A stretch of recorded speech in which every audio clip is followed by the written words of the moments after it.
Okay. Hello, let's try this again. Hello, everybody. Welcome to Fall River Media News. I'm your host, Dave Mead.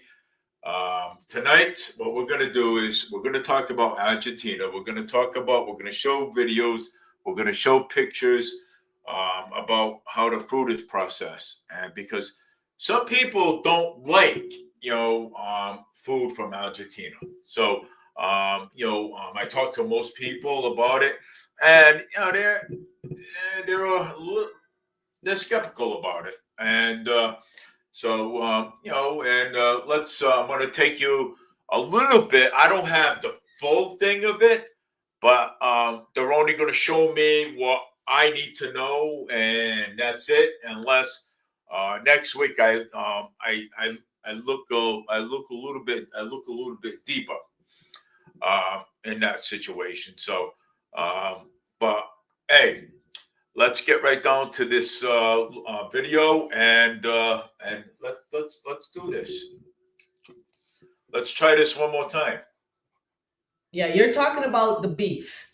You're talking about the beef coming from Argentina, not the food in general, beef in particular. Yes, beef in particular. So, because people, again, something's wrong with my Kick app. So right now we're just using YouTube right now.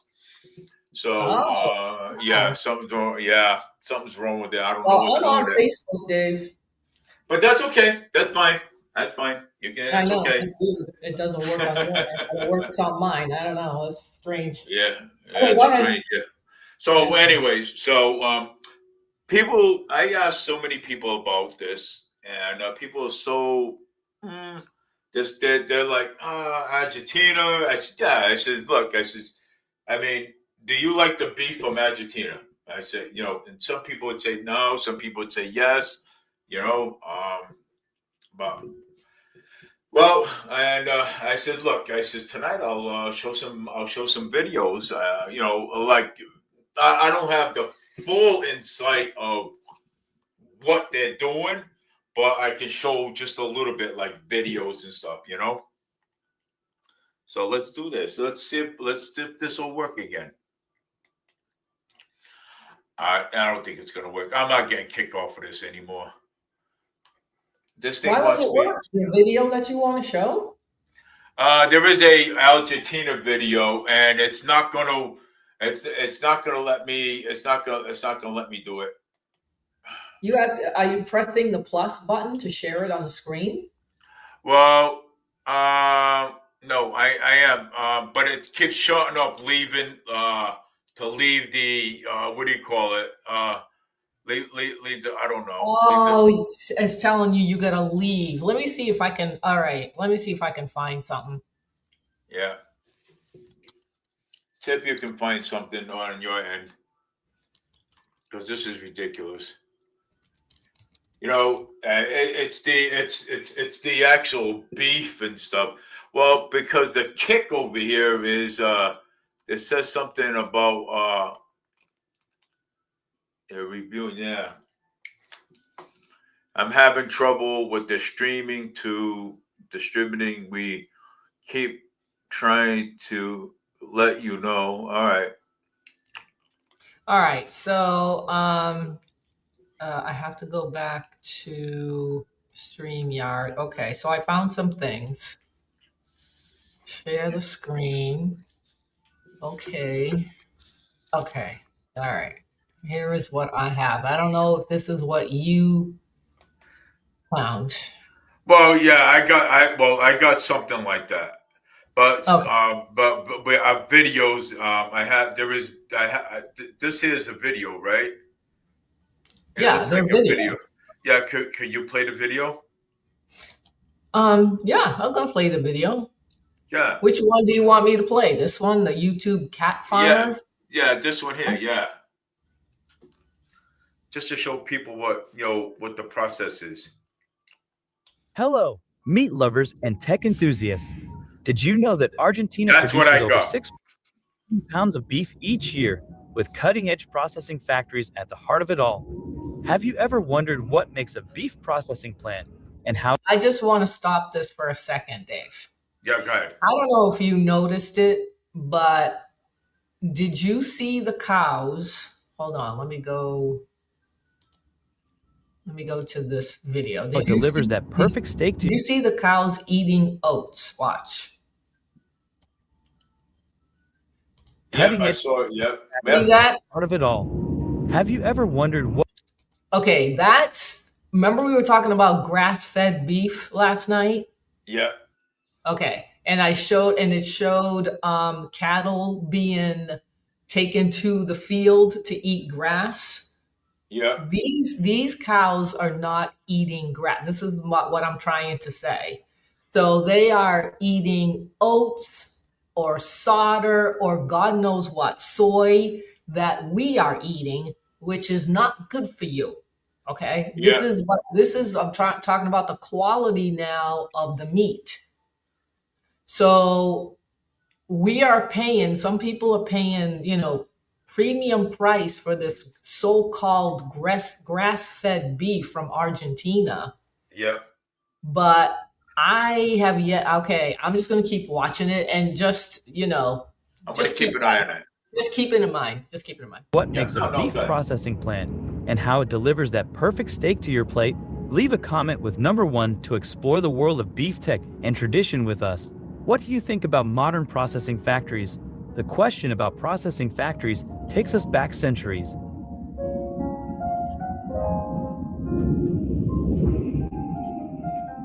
Argentina's beef story began in the 1500s when Spanish settlers brought cattle to the vast Pampas grasslands, ideal for grazing. By the 1800s, as historian John Lynch pointed out, Argentina was exporting millions of pounds of beef to Europe, driven by the gaucho cowboys who herded cattle across the expansive plains. Today, beef processing plants have become the center, replacing dusty trails with machines that process 1,000 cattle per hour. This shift from traditional ranching to high-tech processing sparks curiosity. How has the transition to processing factories changed our relationship with beef? While history shaped the industry, science drives its present. Based on technological advancements, modern processing plants are marvels of efficiency. A 2023 study by the University of Buenos Aires showed that automated systems help reduce waste by 15% compared to older processing plants. Laser-guided cutters increase meat yield with high precision, and AI scanners reduce E. coli risk by 30%. Economically, these plants are game changers, with Argentina's beef exports reaching $3.2 billion in 2024, according Yeah, to the okay. Argentine Beef Promotion Institute. Safe, affordable beef from processing plants is making its way to dining tables worldwide. Wow. Have you ever wondered how the technology in beef processing plants keeps your burger both delicious and affordable? These numbers lead us to a bigger picture. Thanks to processing plants, Argentina's production costs are 20% lower than the US, as noted by the US Department of Agriculture. However, the 7% import tariff on Argentine beef in the US keeps the market competitive.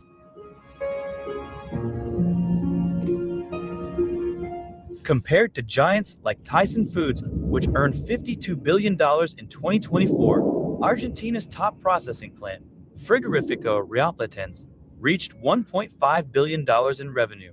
Argentina's advantage lies in flexibility. Processing plants handle smaller batches with high precision, using robotic systems that reduce labor costs by 25%. What do you think gives processing plants the edge in today's global race?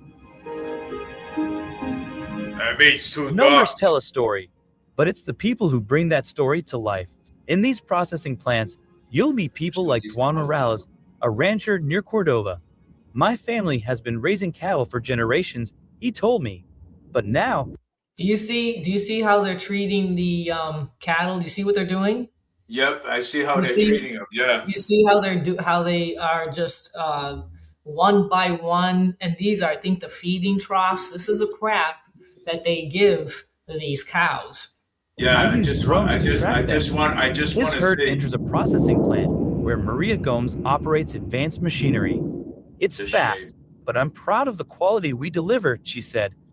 Experts like Dr. Sofia Alvarez, a livestock researcher, also offer perspective. Our plants recycle 80% of the water used in processing, she said. These voices connect technology with human effort.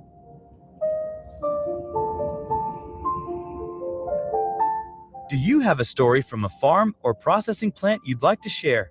These stories are close to my heart. When I visited a processing plant in Rosario last year, I was struck by its scale. The machinery working, beef moving like clockwork. It reminded me of my uncle's butcher shop in Texas, where he'd slice meat by hand, chatting with customers. That memory stirred nostalgia, but also a hard truth. Small farms like his are struggling in Argentina. Ranchers are facing a 10% increase in feed costs in 2023, tightening profit margins. Wow.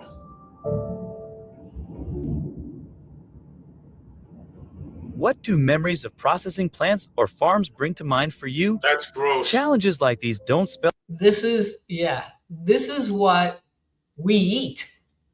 I don't know what the heck they're giving them, but that's not grass-fed beef. Nope. Okay, so they feed them God knows what. I don't know. They won't hay. I don't know if it's. I don't even know if they eat hay. I have no idea what it is. Let me pull my screen up a little closer. I don't know, but anyway. The feed. Take the Lopez family near Buenos Aires, whose farm nearly had to shut down after a drought reduced their herd by 20%. That's gross. We had to fight, that is. Diego Lopes told me. They teamed up with a processing plant to streamline deliveries, reducing transport costs by 15%. Precision feeding technology helped them save on grain, boosting profits by 12% in 2024. Their resilience mirrors what I've seen on U.S. farms, where people. This is, see how this is what people complain about. Okay, like you know how they're behind. They're all closed off. They're all bunched together. And they do it with the chickens as well. Like I said, when you see the egg carton, okay, and you don't see, like, say, pasture raised. They do the same thing with the chickens. They all stay in one area, all cluttered together. Yep. I see it. Yeah. And it's not healthy. Who knows what they're eating? They're, doing what they need to do, body-wise with the waste. You know what I'm saying? Like, there's no control. Like, nobody is inspecting this. But no, I think it happens in the US too. That's why they say make sure you get grass-fed beef. All right, let's go. I want with intelligence and hard work. That's nasty. How have you seen a farm or processing plant face a major challenge? Beyond the farm, processing plants also spark larger debates about these solutions. Notably, 35% of Americans want stricter animal welfare regulations, according to a 2024 Gallup poll, a concern also shared in Argentina. Plants are addressing this issue by using humane stunning methods that reduce animal stress by 40%, according to Mercy for Animals. The issue is balance, Dr. Alvarez says. New labor laws in 2023 ensure that factory employees receive safety training, showing progress. Why what do you think about blending? What? Why ain't people looking into this stuff? I don't know. I mean, the investigators or something. How are they going to, Dave? They can't go into another country and tell them what to do. That's not. This is, again, why aren't we getting our food from our own country where it's probably better? And don't forget, it takes 3 weeks for the meat to come here. Yeah, it does. That's a long time. That's a long time. Ethics with efficiency in a processing plant. When I reflect on the plant in Rosario, I see history and the future colliding. Gotcha roots meeting robotic precision. Processing plants don't just produce. What is it that they're putting on there? Did you see that? Did you see the liquid that they put on there? I saw the on beef. liquid that they're putting on there. Yeah, I don't know what that is. They don't tell that? you. I don't know what it is. Produce beef, they nourish millions and drive progress. Whether you're grilling in Texas or dining in Chicago, this industry impacts your world. So what does the future hold for beef? Will technology make it better? Or should we reconsider our path? Share your thoughts below. How you connect with the story of ranchers, workers, and processing plants in this farming documentary. What the hell was that?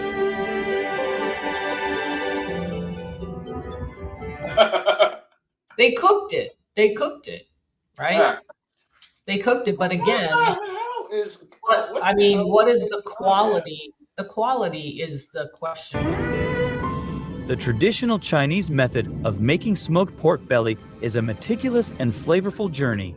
First, the pork belly is carefully selected to ensure the ideal fat-to-meat ratio, as this balance is crucial for the final texture and taste. The meat is dry cured with a mixture of aromatic spices, salt, and sometimes liquor like baijiu. After curing, the pork belly is hung in a cool, ventilated space to air dry for several days, with sunlight aiding the curing process. Depending on the region, techniques such as wind smoking are applied, where the meat is hung outdoors for up to 2 weeks to dry at an optimal temperature between 50 to 59 degrees Celsius, avoiding freezing conditions. After curing, the pork belly can be smoked, roasted, or even steamed, with each method enhanced. Do you really want this is a half an hour. Do you really want to watch this whole thing? No, I don't. No. So we get the gist of it, right? I mean, you saw what they do with the cows, what they eat, how they are treated, and they do it here too. They do it here too. I mean, it's not just there. But I mean, I've been at farm. I've been up at farms. Okay. Yeah. And I used to work at Sampson Farm, and I saw the meat processing. Up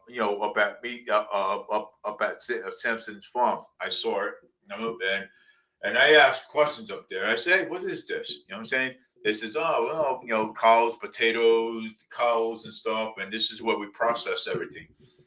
He said, well, the potatoes we use water to rinse them off, and the cows, after we're done milking them, we turn them into meat, like pork chops, steak, and all that stuff, and good things. I'm like, wow. I said, that's what you use this for? They said, yeah. But this right here, I don't know. I mean, I think cows are supposed to be, eating grass, not grain. Yeah, and that's that they do that on purpose. They fatten them up. That makes them fat. Yeah. Grain makes them fat. Cows are supposed to be eating grass. Right. And chickens, they're supposed to be eating what they're supposed to be eating as well, not being stuck in a farm or a barn where they're all, they can't move. It's not natural. These things are just not natural. No. And and so we eat this stuff. That's what I was trying to say yesterday. Yeah. You gotta have the grass fed. They have it out there now. They have grass fed butter, pasteurized eggs. That's what that means. It's like grass fed, pasteurized. They're out in the open. They're not caged. They're not caged. I don't know what kind of eggs people buy or whatever, but when you buy pasteurized eggs, the egg yolk is deeper in color. Yeah, I buy the Cajun eggs. Yeah, those are the ones that you do not want to buy. You don't want to buy. So I remember this too. When we had eggs, the yolk was always a pale yellow color. Yeah. They're pale color. But when you get the pasteurized ones, they're more orange. Yeah. They're a different color. So it has better nutrients. They probably eat what they're supposed to be eating. They're not eating the crap like they showed the cows eating. Yeah. And so you get more nutrients from it. You're not eating grain or God knows what, soy or whatever, which are not good. It's not good for you. It makes you fat. It makes you fat. Yeah. If you're eating beef and it's not grass fed, then it's gonna make you fat because you're eating what the cows, put in their system, and that's grains and soy and all that. That makes you fat. Yeah. I Just saw like that green. just like the cows, they get fat when they feed them that way. So it's the same Yeah. thing. It's the same thing. It's just like us. If we eat grains all the time, you're gonna get fat. If you eat pasta and breads and the carbs, you're gonna get fat. Yeah. It's the same thing. Well, today I made pasta and I used the organic 85% lean meat that I Yeah. bought. Remember the one I showed you? Yeah. I think yeah. So that was 85%. So that was pretty good. That Did I'll you tell you, did it you was taste the awesome. difference? I would say yeah, I did. We taste the Yeah. difference, and it's Yeah. like really good.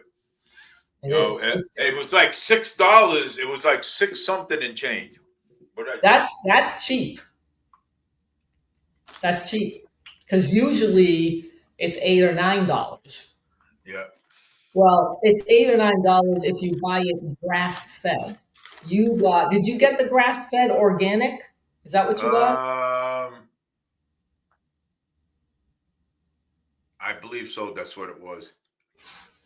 I think I'm gonna go look because you sent me a photo of it, and I did. think that's what it said. Let me see.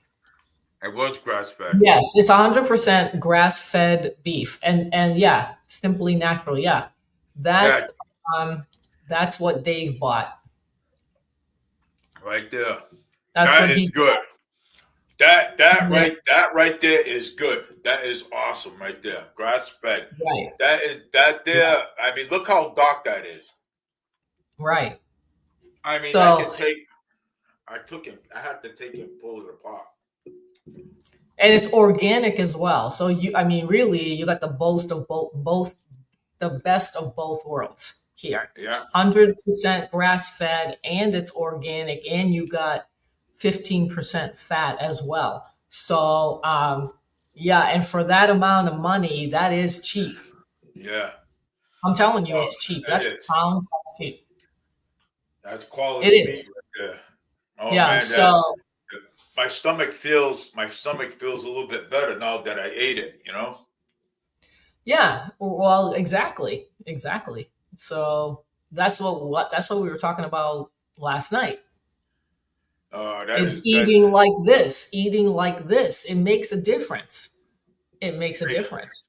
it makes a difference. It makes a difference in your body. You know what I'm saying? Yes, it You know. does. Oh, Big good. difference. Big difference. It's a I'm big glad you difference. put. I'm glad you put that up because now I want people to see. Yeah. Right. I want you to see. I want everyone to see. You know, that is the best beef at Aldi's that you can ever buy. $6 and change. Yeah, that's cheap. That I is mean, cheap. compared to what I've seen, even in Massachusetts, where it's Whole Foods, it's always about $8 or $9. The 85/15 is always a little bit cheaper because a lot of people don't go for the fat. But this is what you should be getting, the one with the most amount of fat, believe it or not, because it will sustain you and it doesn't make you fat either. Not to have it all the time, but it sustains you. You're not always hungry because you have the fat, and then you Yeah. have the protein. You won't be looking for food all the time, looking for, let me eat this. I'm hungry. Let me eat this. Let me eat this. Tomorrow I'm going to Market Basket and I'm going to go get the what do you call it? The beef, the grass fed one. It's I think Linda showed it to me. Wait, let's see. Wait a minute. I think she did show it to me. James says, "Oh, Annalisa got you to buy." I said, "No, I bought it. I bought it because I wanted to. You know what I'm saying? So I want to see. Yeah, I well, basically, no, it's not that it's anything bad. This is good. This is good. This is what everybody should be doing. This is what everybody should be doing. Let me yeah, tell you, because um, our politicians, our elected officials that are supposed to be taking care of us, so to speak, do not talk about these things. yeah. They don't. They don't They like don't. to because they're asses. The doctors don't talk about it. Nutritionists don't say anything about it. You always got to go look for it yourself because they don't tell you things. They don't tell you for a reason. So yeah, this is good.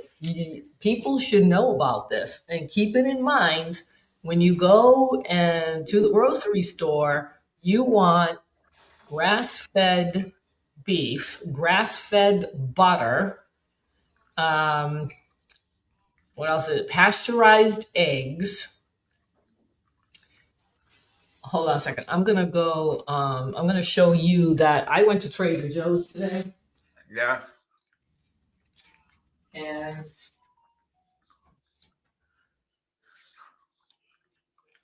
Oh, you went to Trader Joe's today. yeah, I went to Trader Joe's and I got my eggs that I have to get.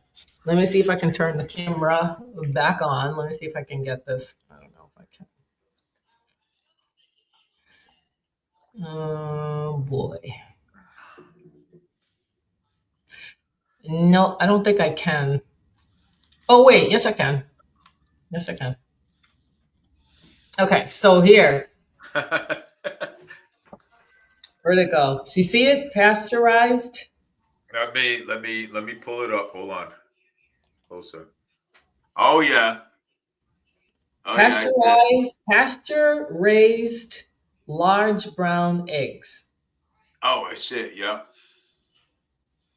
that is awesome. Yeah, I see it. Well, that's like we saw the cows, that's the same thing with the hens, Yeah, right? They are this is pasture raised eggs. And like I said, when you break it, they're the yolk is orange and not yeah, yellow. yeah. It's much different, you You got know. a nice house. That's not my house. Who's it? Oh, it's not. It's just a background. Oh, all right. I got confused a bit a little bit, but It's not my house. oh, oh, it's just the background of it. Yeah, it's just a screen, you Yeah, know. yeah. James says that. Oh, hey, Annalisa got you. Annalisa got you to go buy. I said no. I says I wanted to go buy it on my own. I says I went to How go come buy it on my own. I can't see the comments? Is he commenting on YouTube? Not yet. Not yet. He won't. He won't. I just had to turn the comments on a little bit. So I turned the Oh, comments on both sides. all right. So when somebody comments, you can see it on your end. Yeah, I don't see that. I didn't see his comment. I didn't see it. So anyway, I'm gonna turn the camera back off. All right. Could have kept it So on. no. So yeah. Yes, this is good info to let people know that how you can slowly get into this kind of better lifestyle, especially with food. This is a good start, and if all these has these great prices, let me tell you, I would be stocking up with this stuff. Yeah.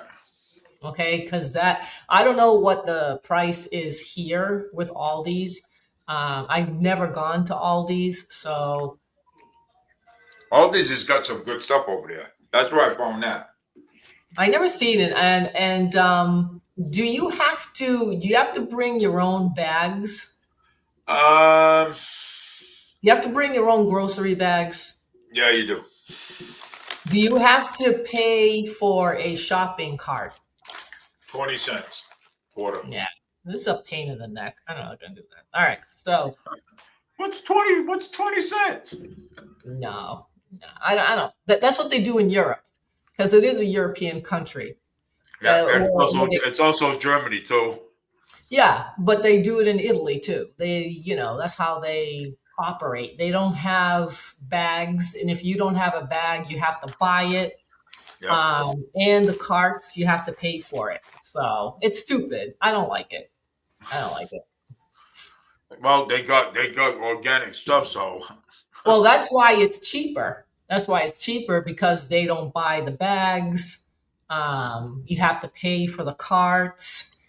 So when you go to the other stores, everything is provided for you. They give you the carts, the shopping carts, and they give you a paper bag or plastic or whatever it is. yeah. So, and you pay a little bit more because they have to buy it. So, Well, I mean, you get to have your quarterback. what? You get to have your quarterback. They give you a quarterback. They do? Yeah. Their quarter comes back, yeah. So why did they do it in the first place? Well, that's so that way the cops don't end up on the street or end up What? so the cops don't end up Oh, that's why they do it. It's like oh, say because they're all tied up. yes, because the cops what they do people take them out. You know what I'm saying, and leave them hanging out all over the street and everything. So so that's why they said, look, you pay 20 cents. Well, I've never seen carts hanging out in the street myself, but yeah, they are in the parking lot. So you can't bring your cart out to the parking lot to put your groceries in. Well, you can if you Oh, have a car. But most people bring them back to get their quarter. That's to teach people, like, oh, okay, I to see. bring that's showing them, okay, look, this is what you have to do. Okay, you're gonna bring your cop back, and you're gonna get your quarterback. That's rewarding them and giving their quarterback to them. Yeah, You get it? yeah, but I still think it's child. It sounds childish. But anyway, um, yeah. But that's why the All right. prices are low. That's why the prices are low. Well, let it stay that way. Yeah, that's I don't why. mind. I don't mind doing it. Yeah. All these is great. Well, That's that's why I how buy they these do it little in, snacks. yeah, that's how they do it in Europe. That's how they do it. Good. I'm glad. But I'm I glad can't that they're say, doing it. but I Yeah. can't say that the prices are cheaper, even though they do it that way. Well, if they're doing that way, the prices are cheaper. They're I'll go not. for it. They're Huh? not cheaper. In Europe, they're not cheaper, is what And I'm trying to say. Massachusetts, it is. Well, there it is. It's not everywhere. That it's if it's $6, that's not bad. But if you got the extra lean beef, it would be more. Yeah, I'm good It with would this. be it would be $7 or $8 for sure. Yeah. Well, I just made. Well, Jake made macaroni pasta with it, so I'm Yeah. gonna take some. I'm gonna take some pasta to work with me tomorrow. So with the quality beef that's in it. Hmm. Yeah. So Well, if you're on a keto diet, you're not supposed to be eating pasta. well, I'm not now. I used to be. That's a no-no. Once in Uh, a while, okay, but if it's on a regular basis, no, that's not good. I used to. I well, we were doing the keto, but me, we were doing it until COVID and stuff. Yeah, All right. So yeah. I was looking at, I don't know if there's anything else that you want to talk about, Dave. Oh yeah. Hold on. Let me get my phone. Hold on. 1 second here. Oh gosh. Yeah, you can. Yeah, you'll be waiting for me forever. Um. Okay. I don't know if I can put it up. But this is the Fall River Police activity active Fall River Police Department website. Officers truly search. Okay, so Fall River Police Department. Dave speak English.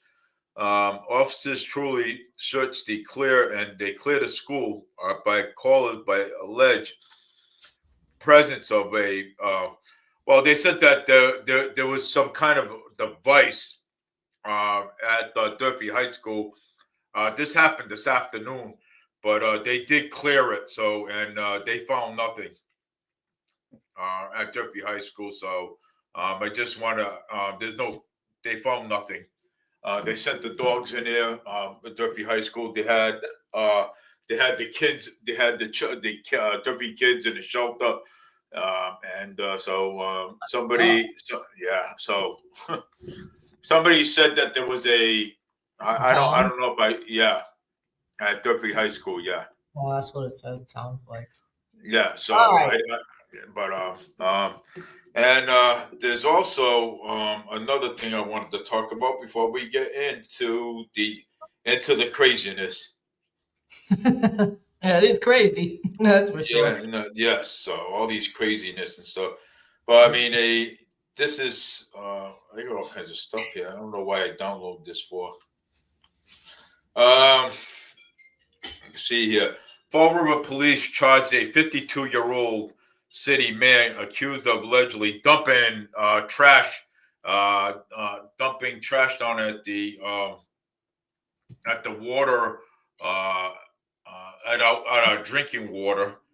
And he got caught, and then he told police that okay, I'll go down there and I'll go clean it up, but the police wasn't having it, so they charged him. Let me see here. What did they dump?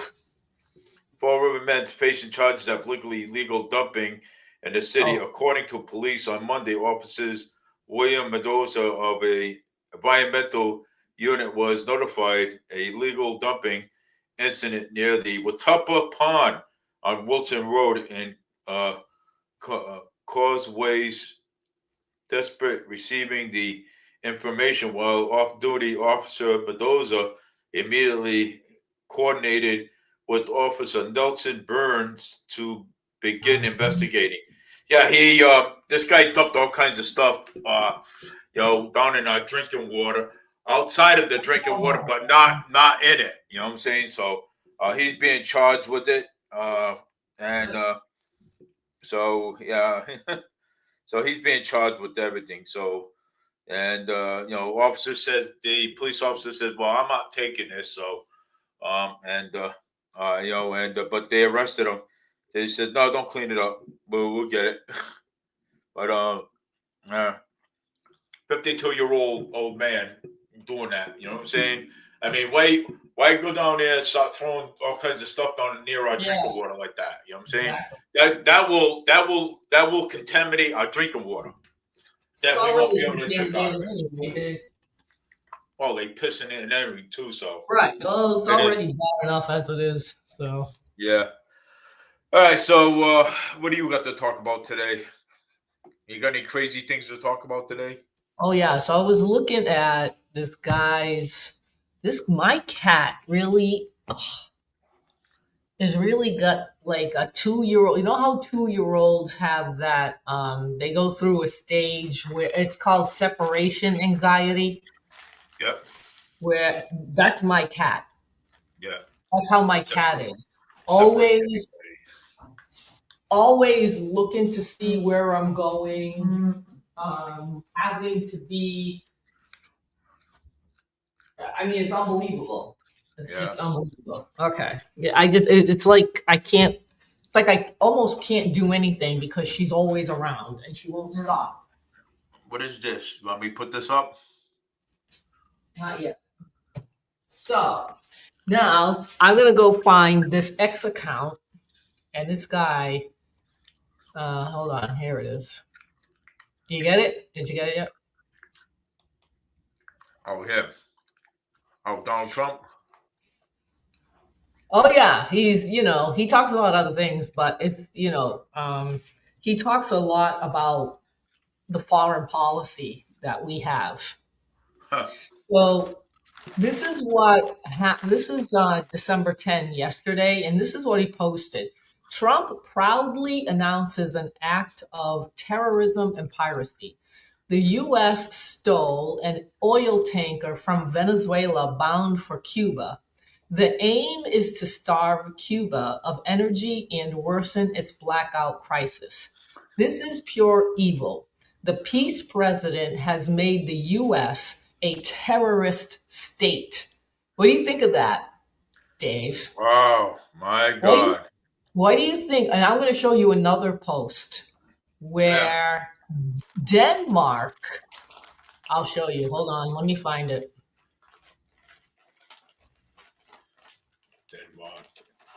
Denmark. Yep. He's got a lot. He's got a lot on here that I want to go through.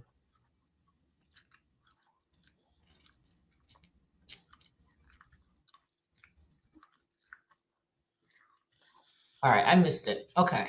But what is this?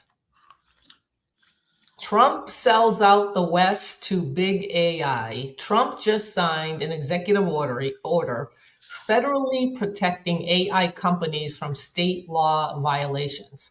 This places the AI robber barons above the state, essentially creating a new nobility class, Agenda 2030. In other words, they can't be sued. That's what they're trying to say. So you can't sue them.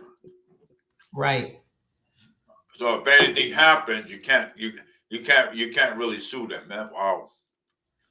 You can't do like companies can't do anything about it. So the AI is going to have preferential treatment. That's again, you know what I'm saying? Over, even if they break the law, it doesn't matter. That's wrong. That's wrong. It is wrong. Charlie Kirk rejected Israel right before his death. Now his widow works with and defends the people that killed him. I stand with Candace Owens. There's no real proof of that. Okay, there's no proof of that. Okay, so let's just Let's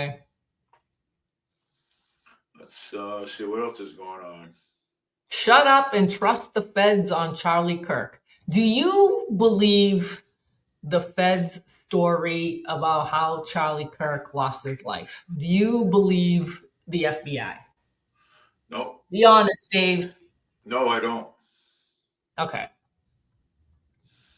I don't believe the FBI. I can't. So these people, all these people are telling us to believe the FBI story. It's like believing Donald. That's like believing Joe Biden.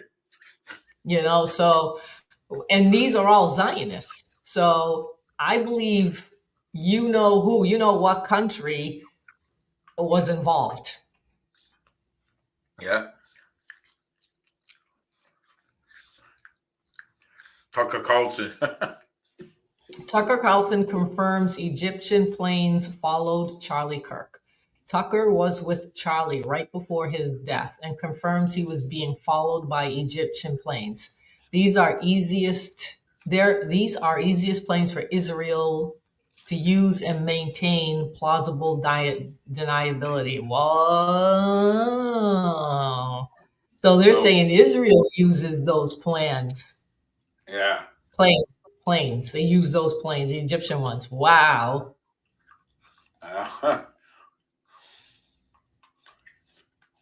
So NATO says, Dave, that we're going to be in another war, World War III.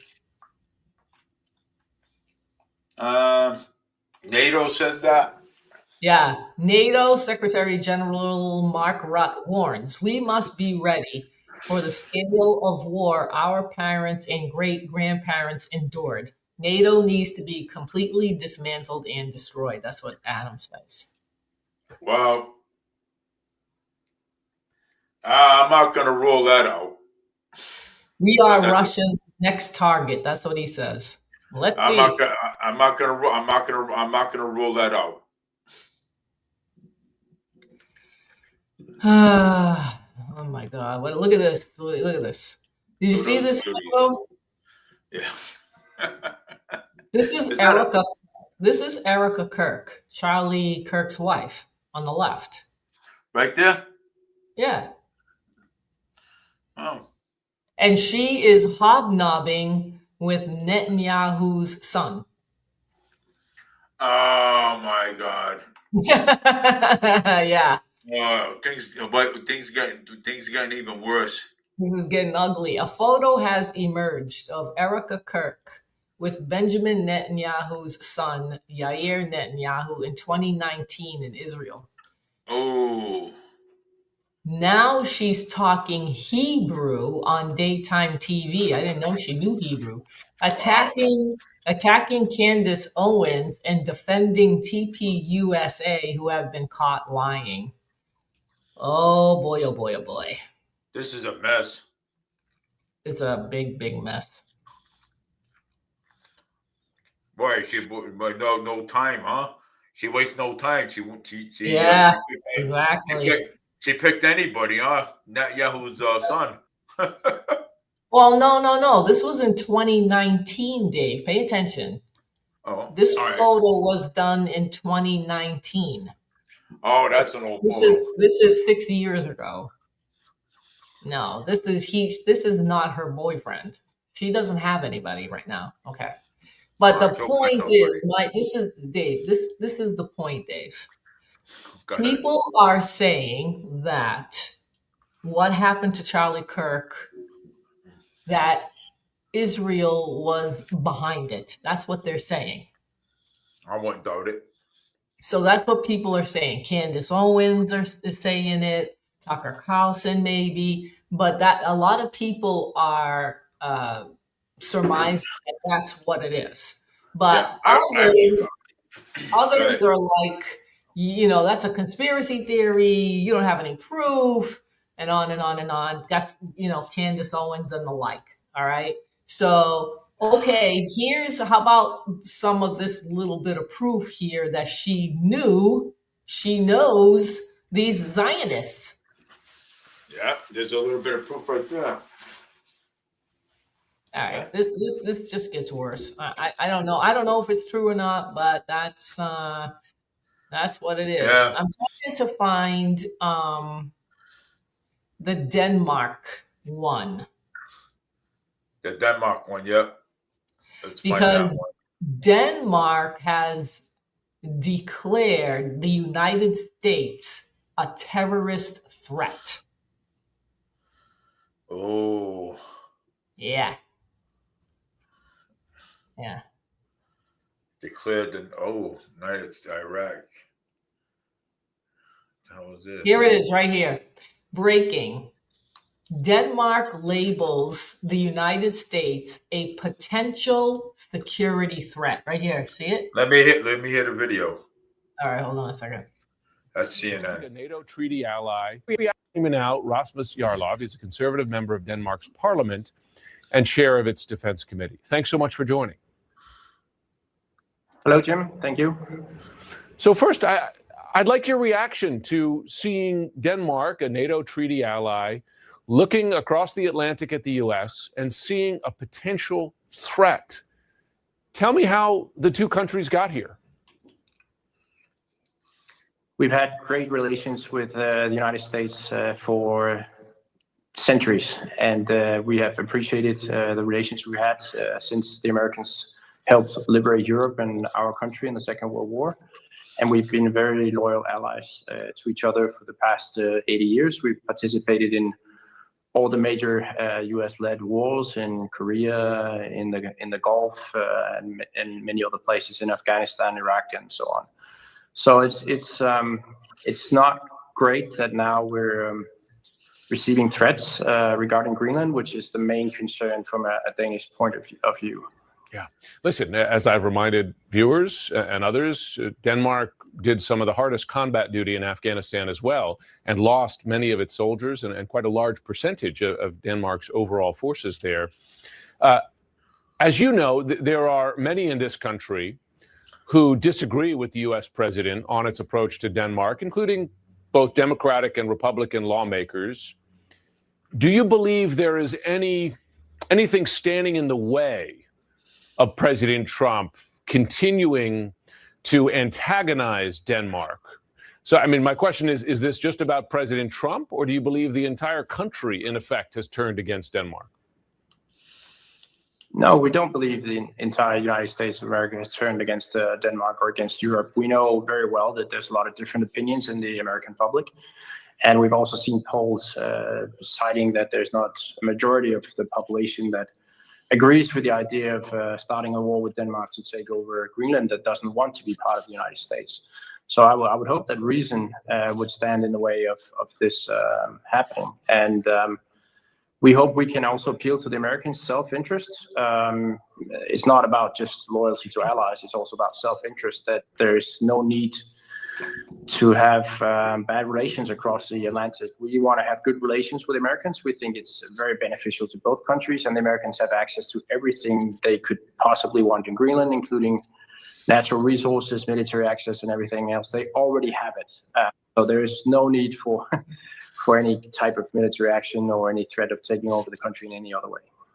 At least on paper, the U.S. and Denmark remain treaty allies. They're both members of NATO, but now you have Denmark looking to the U.S. as a potential threat. Can those two things be true at the same time? Or is the reality that that alliance doesn't truly exist anymore? No, let's not take it that far. I mean, we have NATO, and we have not heard the Americans not wanting to be part of NATO or not wanting to honor the NATO oath. So let's not take it as far as saying that we don't have NATO anymore and we're not allies. We are allies. We are in NATO together, and we have sworn an oath to fight for each other if that should be necessary. We already did it in Afghanistan when the United States invoked the NATO Article 5 as the only country in NATO's history. So we already went there and fought for the Americans. And the Americans definitely fought for us in the Second World War. So I think we owe each other some gratitude. I think we owe the Americans more gratitude than the other way around. And we understand that. We also understand that Americans are tired of paying too much money to protect Europe. That's fair enough. But it shouldn't develop into animosity and belittling each other and talking about how Europeans want to end freedom of speech and other things that are being said at the moment that simply are not true. We share the same values. We should be allies. It's much better for both Europe and the United States. But given the national security strategy and the harsh words that it had for Europe, and frankly, less harsh words about Russia, do you see the U.S. under President Trump leaning towards Russia and away from its NATO allies? I mean, you can't reasonably say that the Americans are supporting Russia. The Americans have sanctions against Russia. They don't have sanctions against Europe. So they're not supporting Russia. But of course, we would want them to take the war in Ukraine more seriously. We just read the new American security strategy that came out last week, where it says basically that the Europeans should calm down and not. President Trump just gave more money to the Ukraine. Wonderful. He gave more money to Israel as well, on top of the money that we already give them every year. He gave them more. So I remember President Trump saying that he wasn't going to give any money to Israel no more. No, he never said that about Israel. No, he said it about Ukraine. He said he wasn't going to give no money to them no more. So why is he giving money to Ukraine if he said that he's not going to give it no more? I'm confused. Well, he's doing this now, Dave. This is what he's been doing lately. He's done a 180 on, I believe, on his and what he campaigned on last year. This is, not how I envisioned President Trump to carry out his second term. I never thought he was going to go after Venezuela. I never thought that he was going to give more money to the Ukraine because he said he wasn't going to. He's given more money to Israel. Like what? These are wars, Dave, that we are funding. Why? We are funding the Ukraine war. We are funding the Israeli war, and now it's Venezuela. Now Venezuela is under attack. Well, they're not under attack, but the military is gone on their oil tanks. And said, did they steal the oil, Dave? Did they take the oil? Is that what this is about? Is this what this is about? Right? I don't know. Yeah, they could have stolen the oil. That's what they could have done. You know what I'm saying? So they could have stolen it. But we don't even know if it's that. So listen, so this is what on the same day Trump, which was not till yesterday, I think, passed a $1 trillion war budget, the largest ever. War budget. $1 trillion. That's stole 1.1 million barrels of Venezuelan oil, sent another $650 million to Israel, and $800 million to Ukraine. No deep state arrests, no Epstein list. What a scam MAGA was. I don't even know if I want to call my. That's crazy. It's a scam. It's a scam, Dave. It was a scam. It was a scam. It was a scam. So it was a scam all along. It was a scam. What he did last year in his campaign was a scam. That is crazy. He was lying through his teeth through the whole thing. He was lying through the whole thing. The whole thing. Oh my. And people still don't see it. And they don't see it. Okay? And look at Mike Huckabee.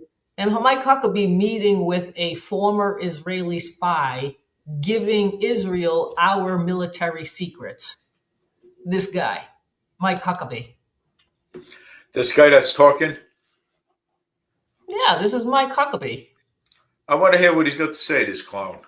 He's the ambassador for Israel. Have you ever heard of him? Heard of him? No, I have not heard of him. Do you know Sarah Huckabee? I heard of it. This is the husband. Her. No, that's her father. That's her father.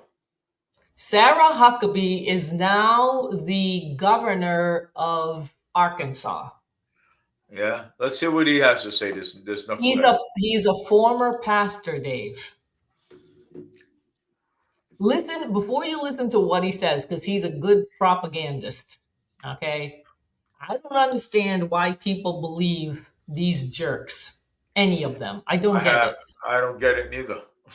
Listen to what he said. U.S. Ambassador Mike Huckabee, who conducts meetings with Israeli spies convicted of stealing U.S. secrets, says Israel did not attack Qatar. They just sent a missile. Unfortunately, there were some people near the strike. How about Iran just send a missile to Tel Aviv? Sarah Huckabee, yeah? Did you hear what he said? He said that Israel did not attack Qatar, that they just sent a missile. And unfortunately, people died because they just so happened to be around it. This is what he said. So Israel did not. Okay, would you say Israel did not attack? Mike Huckabee, this guy said that Israel did not attack Qatar, that they just sent a missile. What do you think that is? That's an attack. That's an attack. If you send a missile, that's an attack. Yeah, but he's saying that they just sent a missile, and that people that had obviously lost their lives because of it, that they just so happened to be there. That's still an attack. He said no, but he said no, but he said that there was a missile. But that's still an attack. That's still an attack. It doesn't matter. But my point is this, Dave. Listen, this is the rhetoric that these people push. Okay, so that people will shut up and say, "Well, no, Israel didn't attack Qatar. They just sent a missile over there. That's it. That's it. It's not an attack." But it's still an attack. They just sent a missile over. That's it. But it's still an attack. It doesn't matter. It doesn't matter. What I'm trying to say is, see how they. Do you see how they cover up? They cover it up. They cover it up.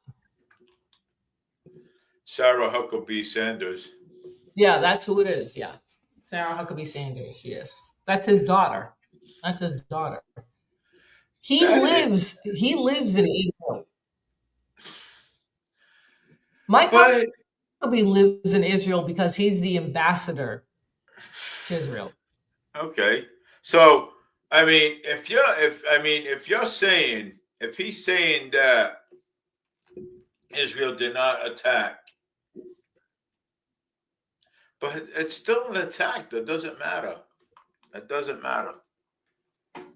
Yeah, but why is he saying that, Dave? Why is he lying? He's covering up. He's covering up. Why are they lying about these things that Israel is doing? Why are they lying? If they're lying about Qatar, they are lying about what they are doing, what Israel is doing in Palestine too. They know exactly what they are doing in Palestine. I agree with you. I agree with you 100%. And they don't want anybody to know what is happening there. And people don't know. They don't know because when they listen to mainstream media, they don't talk about these things. No, they don't. Nope, they don't. So nobody knows. Nobody knows, Dave. You go talk to the people that you talk to and you ask them, did you know that Israel is committing genocide in Palestine right now with our money? Ask them and see what they say to you.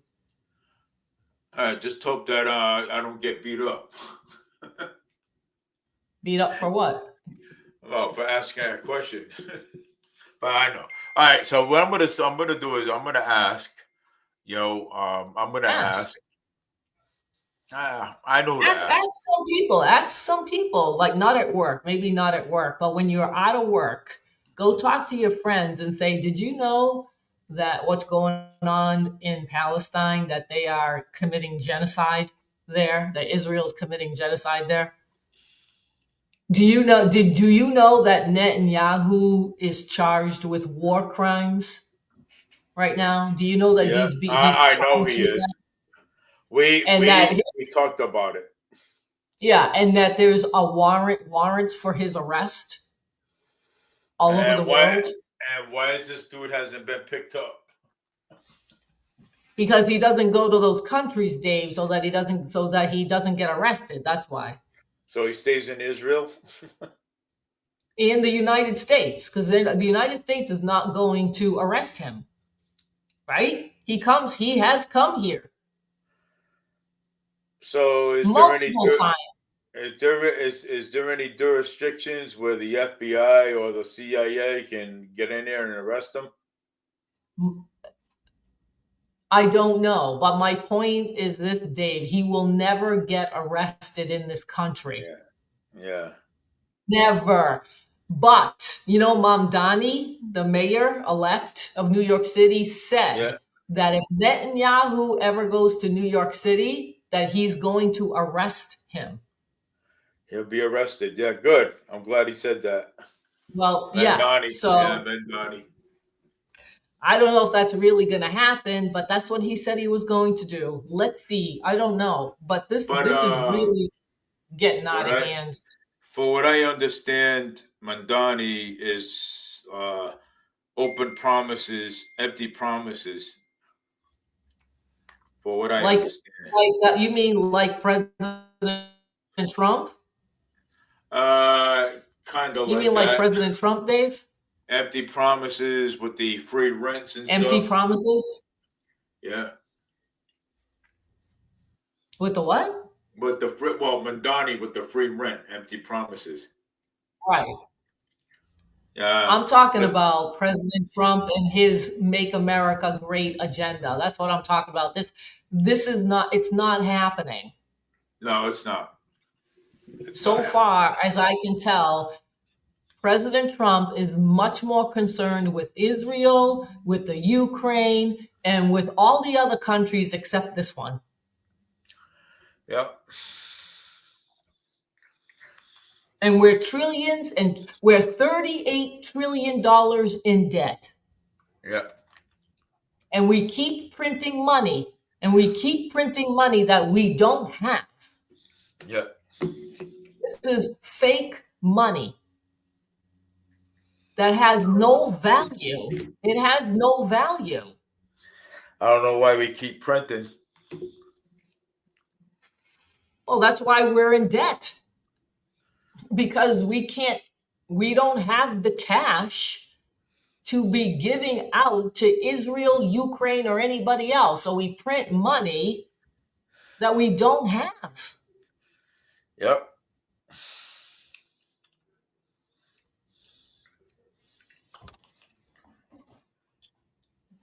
Oh, and another. Go ahead. Another what? All right. Today I saw on Facebook the city councilors. Let's see if I can find it over here. The city councilors, they want to, remove the mayor out of office. They want to remove the mayor. They don't want to elect no more mayors no more. They were talking about putting a manager there. It's in the Herald News. I think that's a good idea. Yeah, they did. Yeah, they were. But are the people going to elect the city manager? Well, that's what they got to find out. You know what I'm saying? Because they talked about it, and they did talk about it. I don't know if it's still on. I don't know if it's still on the table, but they want to actually put a city manager in the. So, and they also said that they will take on the responsibility who elects police chiefs or not. You know what I'm saying? So, I mean, I don't know how true that is, but my opinion, I asked Boomer about it, Boomer Amaral about it. Boomer Amaral says, no, that's not a good idea. But for me, I think it's a good idea. What's not a good idea? Having a what do you call it? A manage instead of having a mayor, they want it's like a manager type thing. So why isn't it a good idea? Well, he said it's a good idea to have the man to have the manager thing instead of elected Yeah, but mayors. why? I know, but why doesn't he think it's a good idea? I don't know. Oh. I don't know. I don't know why, but I mean, he says it doesn't, think it's a good idea. But I think it's a good idea. You know what I'm saying? Yeah, but it depends, Dave. I mean, in Swampscott, we now have a town manager, which we never had before. But the problem in Swampscott is that the people in Swampscott do not elect the manager. I just sent the town you manager. Yeah, the problem in Swampscott is that the people do not elect the town manager. Yeah. The board does. The board does. So is that what's going to happen in Fall River? You're not going to be able to vote any longer for a mayor. Now the city council is going to decide who the city manager is going to be. And I think the city council are going to have control over this. Right. Right. I think it's a good idea. My opinion, because look how many mayors we went through. You know what I'm saying? Paul Coogan. Oh wait, Bob Correa. Okay, and Jazel Correa, Wolf Flanagan. Now Mayor Coogan. But I could go on and on. The mayors that the mayors that were there. You know what I'm saying? But I don't remember all their names, but I'm going to tell you. But we actually do need a city manager to handle our finance, and let the city councils take control of that, and let the city councils decide who becomes the next police chief. Is that what they're proposing, Dave? Is that what they're proposing? Or have they not mentioned that at all? They did talk about it, and I believe they did propose it, but we're going to see what comes out of it. No. Did they propose that the people will vote for the city manager, or are they going to pick the city manager? I think they're going to pick the city manager. Okay. I think so. I'm not sure. Well, so then you trust the city council on picking who the city manager is going to be. Yeah, I trust him. Cliff Ponte, Christopher Peckham,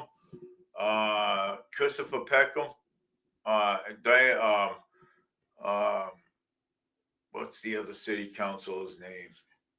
Well, Dave, I mean, it hasn't happened, so they're thinking about doing it, but it hasn't happened. So, but I think that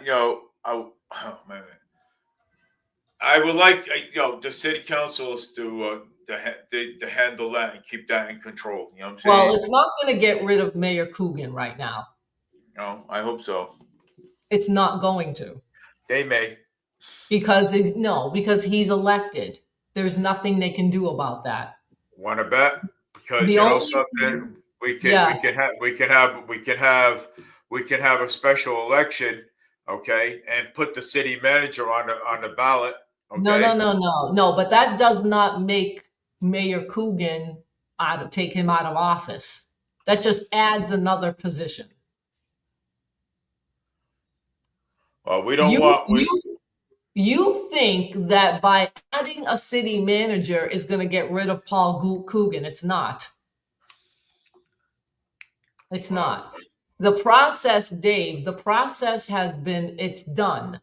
He got elected. He's going to be serving as mayor, okay? Unless there's a recall. So if there's no recall, he is going to be the mayor. There's nothing you can do about that. Now, if the city council wants to change it in the next 2 years, that's different. It's not going to get rid of Paul Coogan. Oh, so it's not going to get rid of the old man. It's not going to. The only way you're going to get rid of him is to do a recall. That's it. There's nothing else you can do. There's nothing you can do. There's nothing else. The city council does not have that kind of power where if they put in a city manager and then they're going to get rid of Paul Coogan. It doesn't work that way. It doesn't work that way. Well, no. But they could have a special election, though. But it's not going to get rid of Paul Coogan. You understand? I understand that, but I understand that. But what is it going to do, Dave? It's going to add another position where the town is going to have to pay for another salary. Does the town have money to pay for another salary and another position in City Hall as city manager? Well, the idea is to have a city manager, is to not elect mayors anymore. Yeah, anymore in the future, not now. Not now. So I'm hoping it does happen. No, Dave, no, that's not how it works. That is not how it works. It's impossible. It's not written in the bylaws in your city. That's not how it works. They are thinking about it, and that's it. So don't think it's going to happen. Don't think it's going to get rid of the mayor. It isn't. It isn't. Okay? Don't. Well, I'm just saying that by the next election in 2 years, I'm hoping that they do pass that and say, hey, you know what? It's time. The people, the city councilors, the people, because we've been talking about this for a very long time. We've been talking about this since Councilor Pelletier, when Councilor Pelletier was in office. Yeah, but you got to find out why other people think it's not a good idea. Well, I'm saying Boomer said it wasn't a good idea. Yeah, and I'm sure there are going to be plenty of other people that don't think it's a good idea either. Well, you know something though, to me it is a good idea. You know what I'm saying? It is a good idea. Well, because you're not going to be voting. You're not going to be voting, Dave. But look how many mayors we went through. Look how many mayors that stole money, stole this, and you know what I'm saying? They can do the same thing, Dave. They can do the same thing. They can do the same thing.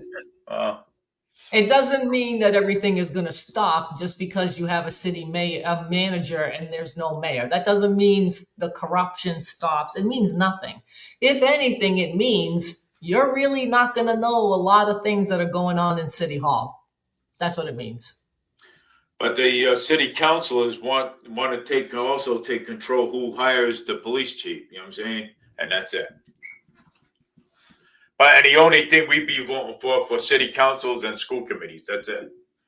We won't be voting for any mayors if that happens. Right. That's what I wanted to say.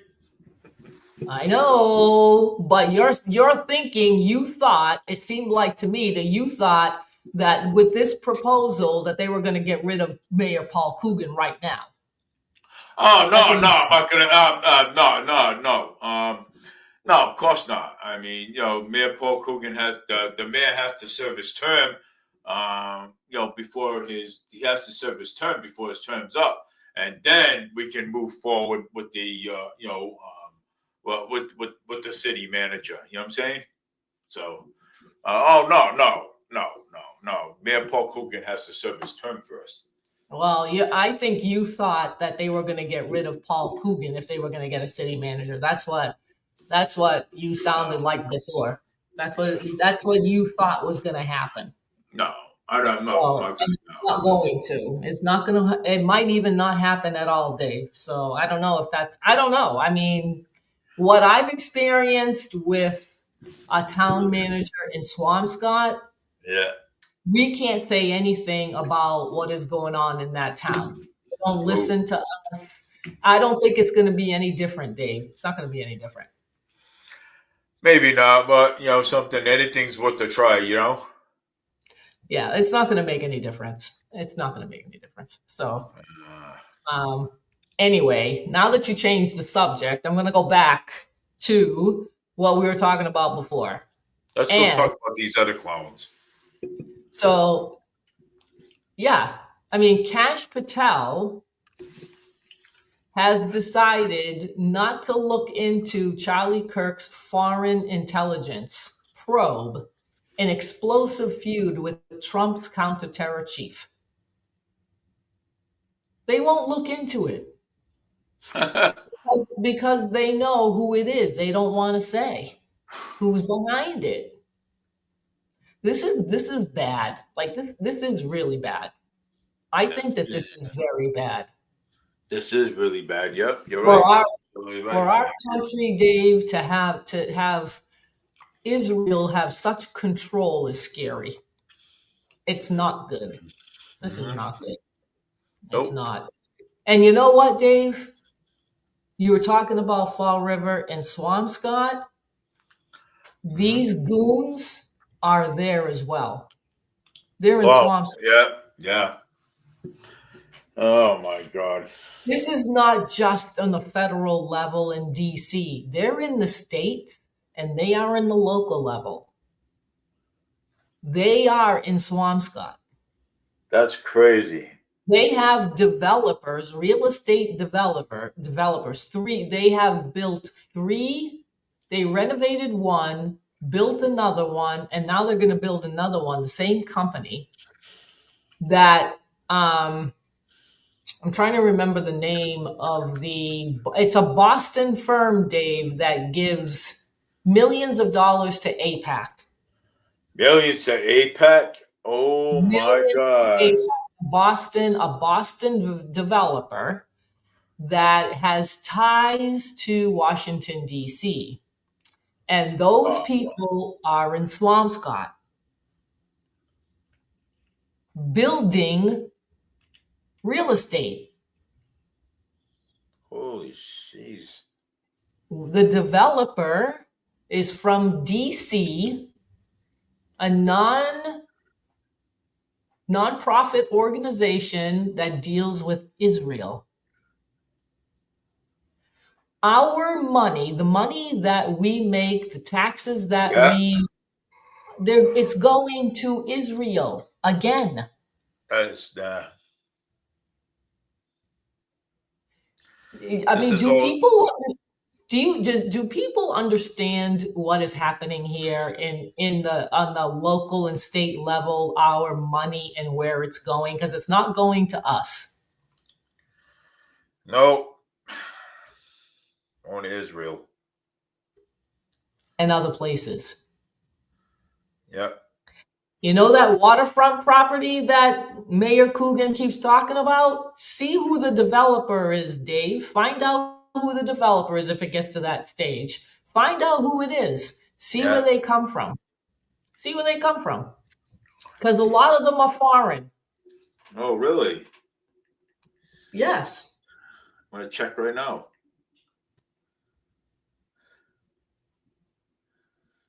Uh, who is the developer for Mayor Paul Coogan?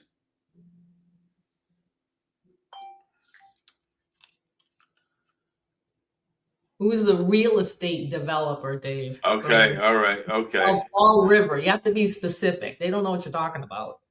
Who is the real estate developer for Fall River, Massachusetts. Massachusetts?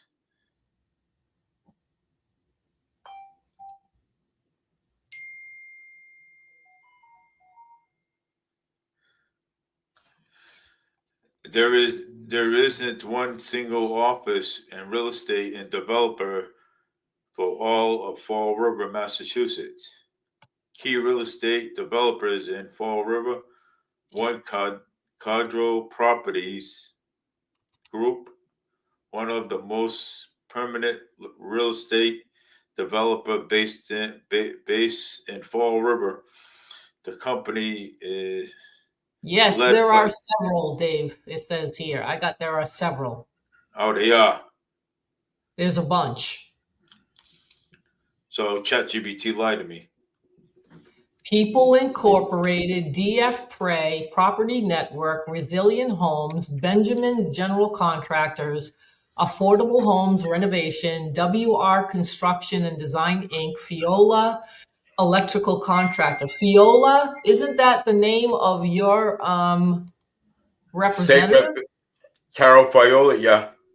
Well, they have an electric contractor. See it? Fiola Electrical Contractor. Let me get my glasses on. I can't. I am farsighted. Oh, Christ! What the fuck? Fiola Electrical Contractor. providing electrical services to real estate developments. Do you see how this crap works, Dave? You see how it works? Yeah. Brownstone RG, Oliveira Construction. Isn't he part of the city council? Oliveira, isn't he in the government too in Fall River? Oliveira? Yeah. Never heard of him. Okay, I thought there was a last name that was. Core Builders and Highland Builders. Core Builders right here, focusing. Let's see, Core Builders focusing on building and construction services for real estate. Highland Builders providing construction services for various real estates. Wow. And Viola's. Yeah, and we don't, if you look into each one, you'll find out where they come from, where they are, where their offices are, who they know, and I bet you anything that they know the people in the government. I bet you anything that they do. I bet you they do too. I won't put a pass to it. No, of course not. Of course not. Yeah, I mean, Mayor Paul Coogan, Mayor Paul Coogan works with these people, Yeah. Yeah, So, and Fiola's on the state level, right? Yeah, Viola's on the state level, but he works with R&D or something, real estate. That would be Ken Viola. Yeah, that's his business, but that's not what I'm talking about. I'm talking about real estate developers. And Viola has an electrical contractor. And now I don't know if that's them or it's a family member. I don't know. I don't even know either. Right. My point is that this is how they work. This is how these people work. Okay. And basically that's how they make money. And that's how they screw people too. I mean, think about it. Think about it, Dave. And that's how they screw people too. I mean, just think about it. You have a state representative, Viola, who's getting paid, and God knows who else is paying her. Then they have a real estate business on the side, and now they have a electrical contractor as well under their name. The money is all going to them. Yes. Of course, everything they make. You know what I'm saying? So, Well, it shouldn't be, of course. This is corruption. It is corruption. Yeah, you're right. I mean, look what Cal Viola's doing. You know what I'm saying? To her too. You know what I'm saying? Her. Yeah. This is corruption, Dave, and it's on the local level. This is corruption on the local level. Never mind DC. I can't. That's even. Just imagine that on the local level in a small town like Swampscott and Fall River, that all this corruption that is going on, and in Swampscott you have Israel involved in real estate development over there. Yeah. Imagine that, huh? That is ridiculous. And I don't get it. You have all these things. Wow. I don't get it. Honestly, I don't get it. I just don't. Nobody, I don't get it either, Dave, but why is this happening? Why is this happening? Why is this happening in our own backyards? Why is this, what is going on here? Why is Israel in Swampscott? What is Washington DC doing in Swampscott? What is AIPAC doing in Swampscott? When they don't belong there. Okay, they belong in DC. They belong on a federal level. No, Dave, no, they shouldn't be there at all. They shouldn't be existing at all. This is corruption at the highest level. Our money is being stolen and robbed from us. And it's going to DC, and it's going to APAC, and it's going to Israel. What the hell is this shit? What is this shit? Seriously. Local money going to Israel, state level money going to Israel, and now we have President Trump sending another $650 million to Israel? Like, what the hell is going on here? I don't know. There's a lot of corruption going on. That's all I know. Yeah, Dave, you know, this shouldn't be happening. My point is it shouldn't be happening. You're right. This shouldn't be happening. No, Okay, our money should not be going to APAC and Israel. Mm-hmm. Yeah. Enough. You're right. Enough. We're paying taxes, property taxes, sales tax, all these kinds of stupid taxes that are not even constitutional, that they're taking from us, because if we don't do it, they're going to put us in jail, and everybody's petrified of that. Because if they don't pay their taxes, they're going to put you in jail, or they're going to take your property, and nobody wants that to happen. So they pay, they shut up, because that's what they want. And then they take your money and do whatever the hell they want with it. That is true. Yep. They don't give a shit about us, and we all know that. It's just gotten worse, Dave. And I said it before. Growing up in Massachusetts, I don't ever remember it being like this, ever. Growing up in Massachusetts, I've been born and raised here all my life, and I don't believe that Massachusetts was like this either. It was not like this. No. It was not like this. Not at this level. Not like this is insane. What is happening right now is it's out of control. What it is out of control. Okay? We have foreign governments in our own backyard. And don't think for a second that Mayor Coogan is not going to do that to Fall River. Mayor Paul Coogan will do that to Fall River. If he's going to do a waterfront property, you better believe you're going to get something else in that city. Yep. And we warn people, but nobody listens. Nobody listens. You know what I'm saying? No, they vote the same people back in all the time. The only thing that changed was the city councilor. That was about it. They vote him back in. You know what I'm saying? People don't. First of all, Dave, 80% didn't show up. Yeah. So 80% didn't even vote. Yeah. Well, if that 80% voted for Boomer, maybe Boomer would have been mayor today. 20% that showed up, Coogan won by the skin of his teeth. The skin of his teeth. And he almost got beat by a Republican too. The skin of his teeth. Okay, he didn't win by very much. No, not the very. But you've got that 80. But you've got the 80% that did not vote. And you know what, Dave? I don't hear them squawking about anything right now. If they're happy Coogan is in, or if they wished they had voted. Have you heard from anybody that did not vote? No. Yeah, exactly. They don't know what to say. Nope, they don't. They don't know what to say because it's irresponsible.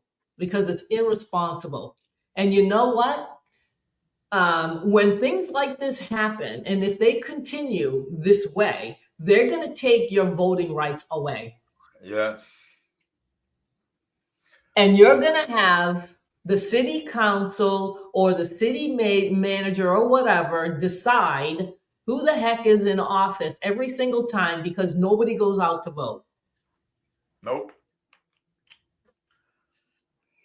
So they will figure it all out for you. They will figure out who they want to put in office, how much they want to spend, where it's going to go, and all this. And you're going to have to just shut up and do as they say. Yeah. That's where it's going. That's where it's going. That's where it's headed.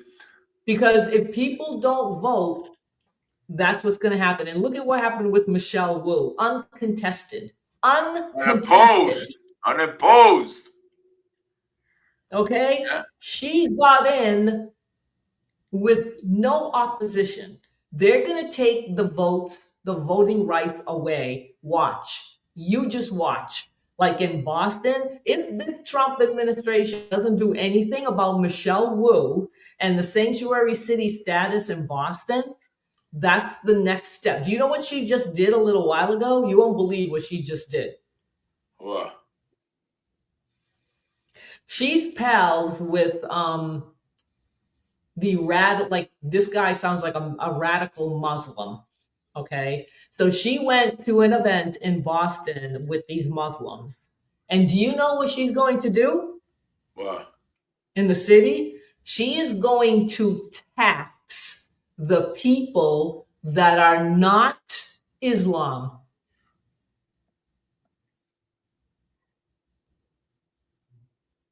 Wow. That are not Islam. So if you lived in Boston and say the city council passed it, you would have to pay a tax because you're not Islamic. You're not that religion because you're Christian. You would have to pay an extra tax because you're not of the Islamic religion. I'll be like, yeah, I ain't paying for shit. That's what Michelle Wu wants to do in Boston right now. Michelle Wu has a hard time kissing her husband. Can you imagine that she wants to tax people that are not of the Islamic faith? Yeah.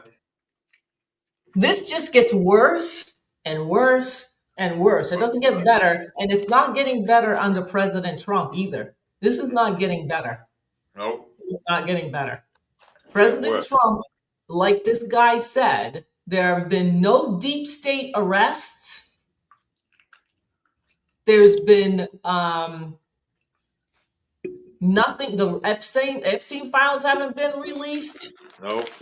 And MAGA, he says, is a total fake. Wow.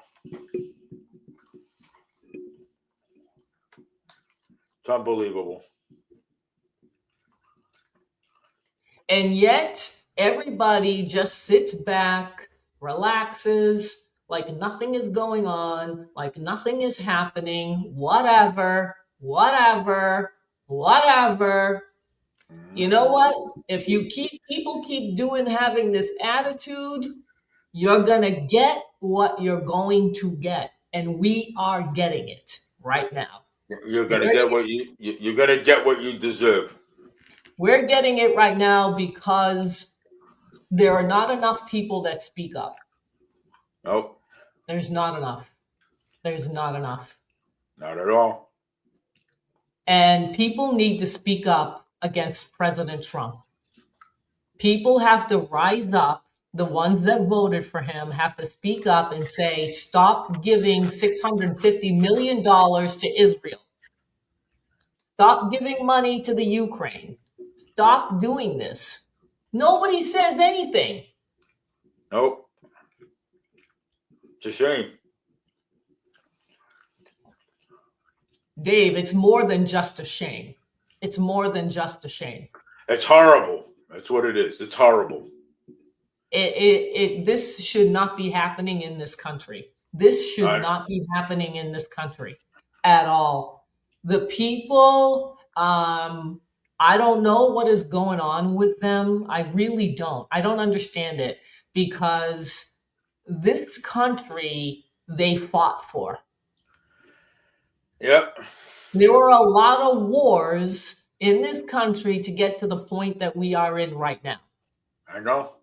There was a lot of sacrifices made by the founding fathers and everybody else to make sure that we were free and that we had our freedom of speech and that we wouldn't be under tyranny and that we would have our Second Amendment rights because they knew what they were talking about. Yeah. And people have gotten lazy because they have taken everything for granted. They have taken the freedoms that they have in this country for granted. And It's a shame. It is. It's awful. I mean, I'm just going to say it's awful. It's a shame. And, Awful. and the ones that take it for granted, okay, the people that take this for granted and don't say anything because they think everything is going to turn out all right, these are the people that are being taken advantage of because they are trampling all over you. These people, the politicians that we elect to get in there to do what our bidding, they're supposed to be working for us, are instead working for foreign governments.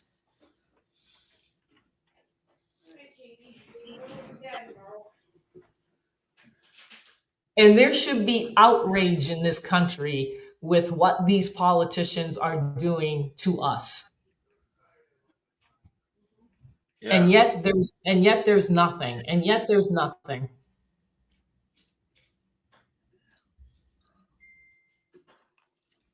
Yeah. That's awful. I don't know what to say. I don't know what to say either. I mean, I don't know. I mean, I don't know. You know, I mean, people, we cover a lot of with people. Yes, we cover a lot of things. Okay, from federal to state and local elections,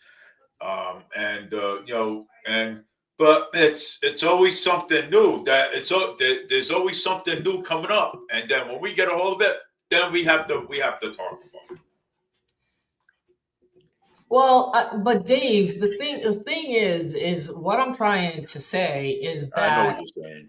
it can't always be just a few people that are speaking up, and then you have others that are complacent about it or complacent about it or don't care or everything is going to be fine. It's okay. This attitude is what's killing this country. Yes, it is. That's killing this country. It really is. It's killing this country because we are being invaded. Not only are we fighting wars with each other in this country, but now we're being invaded by Israel mainly. Israel. Well, Israel needs to go. Plain English. And Israel needs to go. And you know something? Israel's not the chosen one either. I don't care what anybody says. I know Israel. Okay, Israel needs to go, Dave. How is that going to happen when President Trump keeps giving them our money? How are they going to go? How is it that they're going to go? Well, why don't we just get rid of him then? It's not just him, Dave. It's all of them. If President Trump goes away, then you have J.D. Vance that probably is going to do the same thing. Mike Johnson, he's the Speaker of the House. He would be next in line. He's the same. He's a Zionist as well. Mike Huckabee is too. President Trump is surrounded by these people. A Zionist. Surrounded by Zionists. They're surrounded by, yes. And that's why I keep talking about Israel is because we are being controlled by Israel. Yes, we are. I mean, President Trump, man, he needs to break away from Israel. You know what I'm saying? Either break away from Israel or get out of office, one of the two. You know what, Dave? We need to speak up. We need to speak up more about this. We need to speak up about Israel because our country should not be revolved around what Israel is doing. No, our country, you're right. Our country shouldn't be. Our country should be staying out of things. Israel is the size of what? New Jersey, Rhode Island. Why is all our money going to Israel? What is this crap? What is this crap? Like, seriously, what is this crap? And Israel and Israel is rich already. They don't need no money from us. They would not, Dave. They're rich because of us, Dave. Because we keep giving them money. They have money, Dave, because of us. Because we keep giving it to them. because of the American taxpayer. That's who's making them rich. While we have to work and we have keep giving it to them. We keep giving all the time. I worked, okay, and now all my money's going to Israel. Israel for what? Why is it going to Israel? It's not all your money, Dave. But I'm trying to, you know what I mean. It's like I know what you mean. You go to work, your money, taxes are taken out of your paycheck. We file taxes, and they get more money. And then our president gives them another $650 million on top of the $3.8 billion that we give them every year. What are we, a money machine in this country? What are we, a fucking money machine? Kind of. Money we don't have. Money we don't have, Dave. Money we don't have. Yep. We shouldn't even. That's why we're going down the tubes. That's why we're going down the tubes. Yeah. That's why we're going down the tubes. Is right. You're right. We are going down the tubes. We're going down the tubes. So look at what Denmark just said, that the United States is a possible security threat. Just think about that for a second, Dave. Just think about that. I am. I'm thinking about it. Just think about Denmark, who is our ally, is calling the U.S. a possible security threat. And you know what?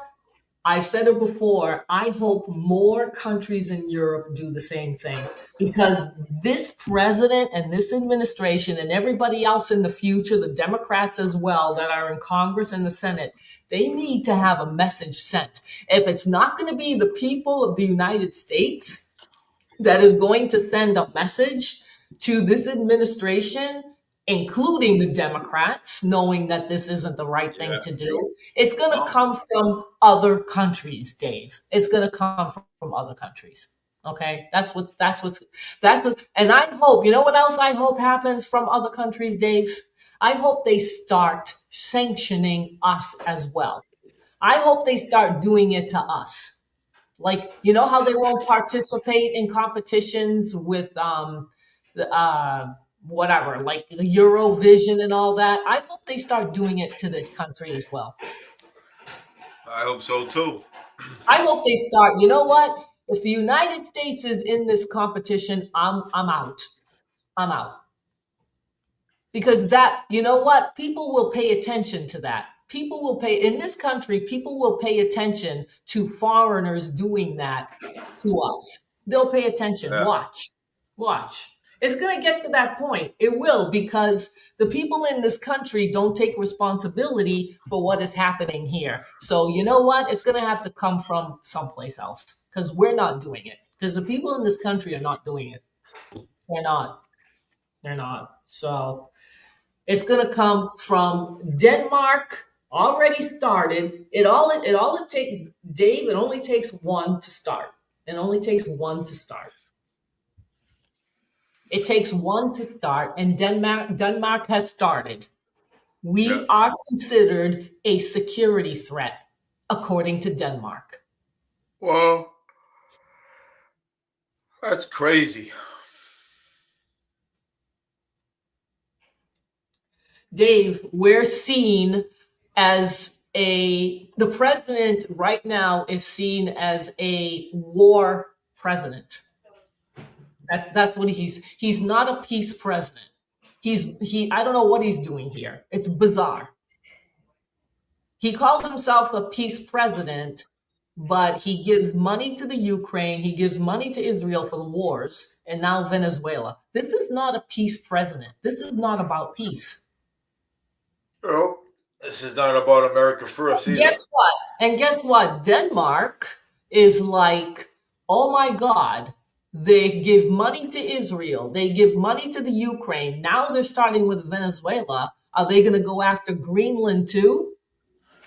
Well, Trump's been going after Greenland too, but he hasn't got anywhere with Greenland. So But I don't think it's going to happen though.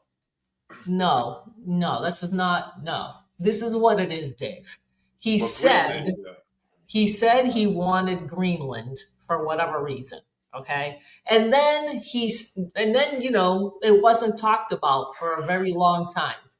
yeah. But what the thing is what Denmark and other countries are watching is what President Trump is doing. They know he says one thing and does another, like I mentioned before. Okay, he says one thing and does another, or he says it and then you forget about it, and then he goes back, and this is the game he plays. And people know this in other countries like Denmark. So they are worried that President Trump is now going to do the same thing to Greenland like he did to Venezuela. Yeah. Yeah. That's a shame. And you know what? I'm really glad that happened. I really am. I really am. And you know what? The president hasn't responded to that yet. Let's see if he does. Let's see if President Trump responds to the president of Denmark calling the United States a security threat. Let's see if he says anything. Let's see if the FBI, Kash Patel, says anything. Let's see if P. Head says anything about that. I haven't heard anything yet from President Trump. I haven't heard any statement about that. I haven't heard, I'm sorry we did that. That's not what I meant. We're not going to, nothing, Dave, nothing. Yeah. I have no words for it. This is how President Trump turned out to be. Yeah. Not what I thought he was going to be, Dave. Yeah.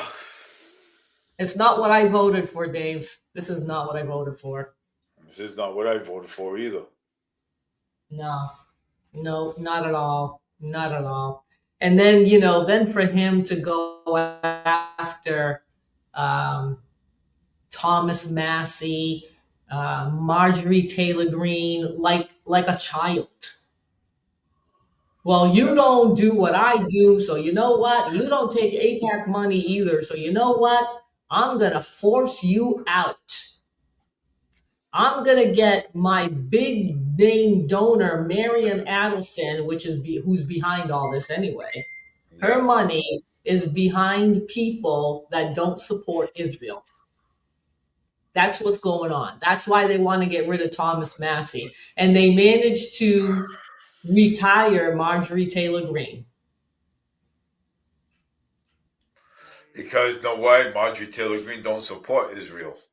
Their thug tactics worked with Marjorie Taylor Greene, unfortunately. Thomas Massey is a very different character because he's been threatened as well. His staff has been threatened, and they're trying to do the same thing to him like Marjorie Taylor Greene and just cave and leave. And I think he knows that. And I think Thomas Massey knows that. Yeah. And he won't leave. And he won't leave. And you know what? They'll keep harassing him. For him to leave, yeah? The Trump administration, Kash Patel, and all the others that are bought out by Israel are going to continue to attack Thomas Massey. This is what's going on in our country. This is the inner war that is going on in our country with the people that voted them in like they were supposed to be, that are Republicans also, Dave, that President Trump is supposedly a Republican. Yeah. And he goes after his own people. There's something wrong with this picture. There's something wrong with this. This is like nonsense. I don't know what's wrong with it, but it's nonsense. Well, you know what? I'm gonna. Neither does Candace Owens. Well, yeah, I missed that comment about what. Neither does Candace Owens. I don't know what she means. Oh. Is there currently talk of impeachment of President Trump? Yes. There's currently a talk of impeachment. Yeah, there are a couple of representatives that are talking about it, but I don't know if they have articles of impeachment against him. Well, they did talk about the article. They did talk about the article impeachment against Trump, and now they're talking. So I think they're also talking about the article impeachment against J.D. Vance too, the vice president. No, I didn't hear that. The grounds, I don't know, Linda. They haven't said what the grounds were. Um, it was just thrown out there, so to speak, by the reps, and a couple of them do want to try to impeach Donald Trump. But this is what's going to happen. And yeah, I didn't hear about JD Vance. I think that they would go after President Trump, not Vance. But what they're talking about right now is next year. If the Democrats get back in, they are going to try to impeach Donald Trump. Oh, too late for that. No. If they get back in, Dave, next year in the midterms, if the Democrats take the House over, they are going to try to impeach Donald Trump. Yeah, they're gonna That's try. what they're going to do. Yes. They're just like what happened in his first term. It's going to happen again. It's going to happen again.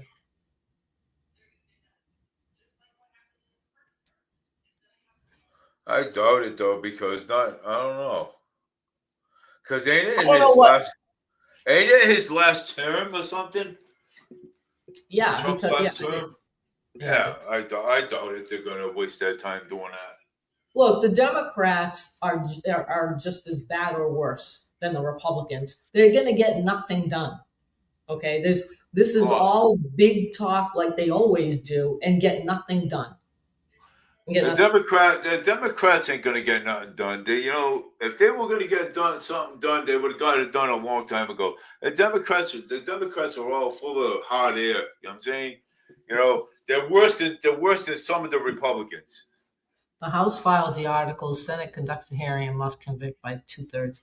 Yeah, it hasn't gone to that level yet. All I know is that they mentioned it, that they would like to impeach President Trump. But I don't know if it's gotten any traction in the House. It doesn't seem like it, because you got Republicans, mostly Republicans, that are not going to support it. So it's not going to happen right now. But if the Democrats get back in next year, yes, it's going to happen. It will happen for sure. And they're going to get rid of the filibuster that President Trump keeps telling the Republicans to do in the Senate, and they haven't done it yet. Yeah, that filibuster needs to go too. Yeah. And they won't do that either, Dave. I'm just, yes, I am too, but I'm beginning to face the fact that the president is not doing what he said he was going to do by these actions that he continues to take against Venezuela, sending money to Israel and then sending money to the Ukraine. I thought that he was trying to stop these things. The way to stop these things is to not send these people money. That's how it stops. Not by giving them money and it continues and the war continues. Yeah. So we're embroiled in 2 wars right now, and now we might be embroiled in 3. And you know who's in Venezuela right now? Russia. Oh, wonderful. Russia has said to Maduro that Russia has his back.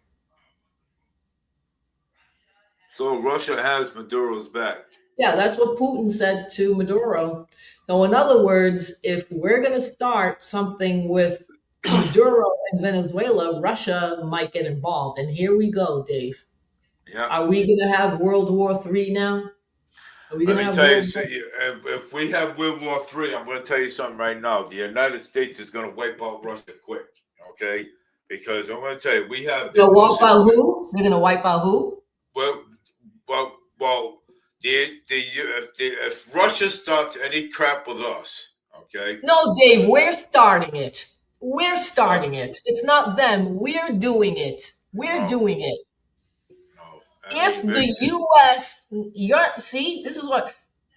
If the U.S. starts with Venezuela, which is what they're doing, this is not Russia.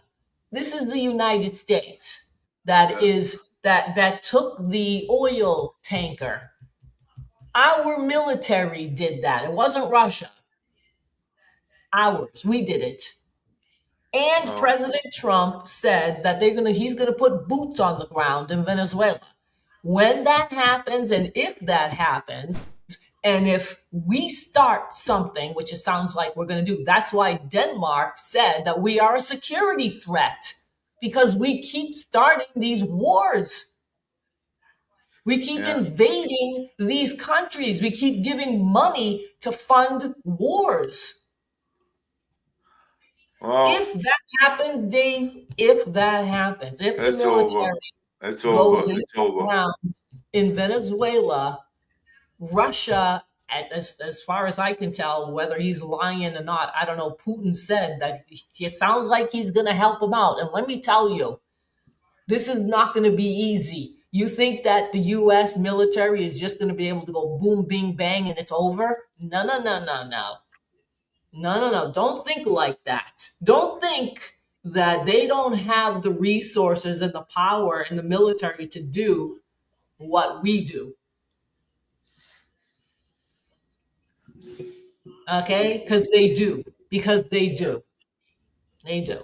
What happened to minding our own business? That's what I would like to know myself. Because I thought that's what Trump was going to do. Mind his own business. But he's not.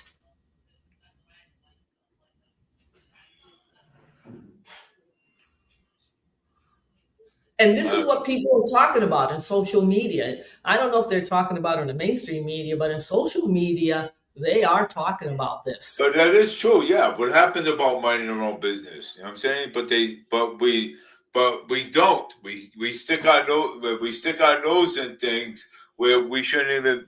That doesn't even belong. So why? I mean, so why in the hell are we involved with all this? Why is he involved? Why is Trump involved with Venezuela? Why do we need their oil? Why do we need it? You know what I'm saying?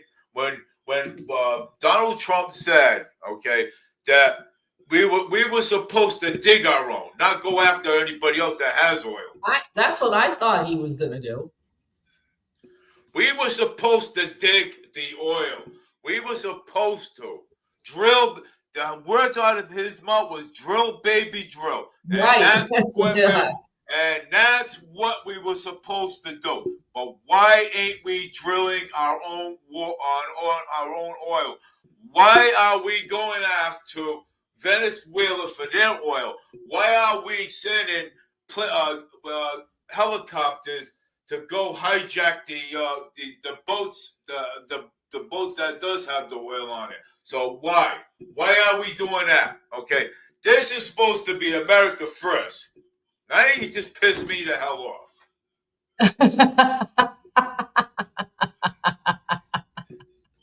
I am too, Dave. I am too. I know. I get it. You know what I'm saying? I am too. It's pissing me the hell off. Okay, and I voted for him. Okay, I voted for Trump. Okay, and now this is what he's gonna do to the United States. Now, get in there and start causing wars like this now? What the hell?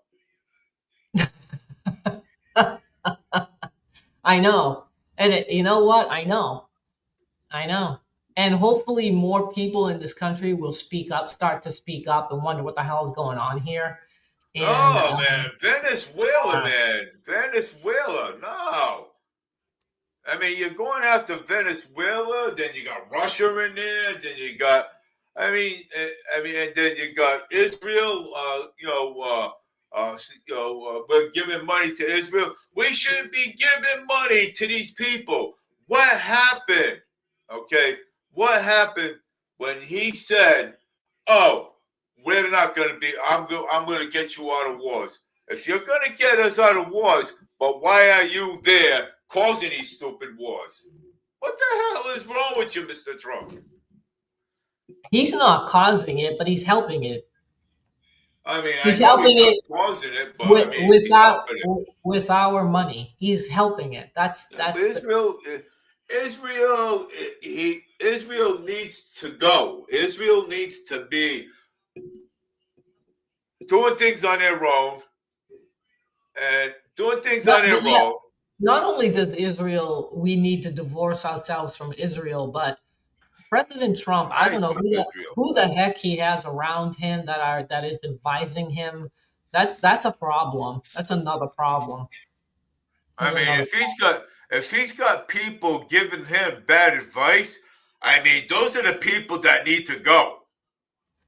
I think he does. And he's surrounded by Zionists. He's surrounded by people that don't give a crap about anybody's lives as long as they get what they want.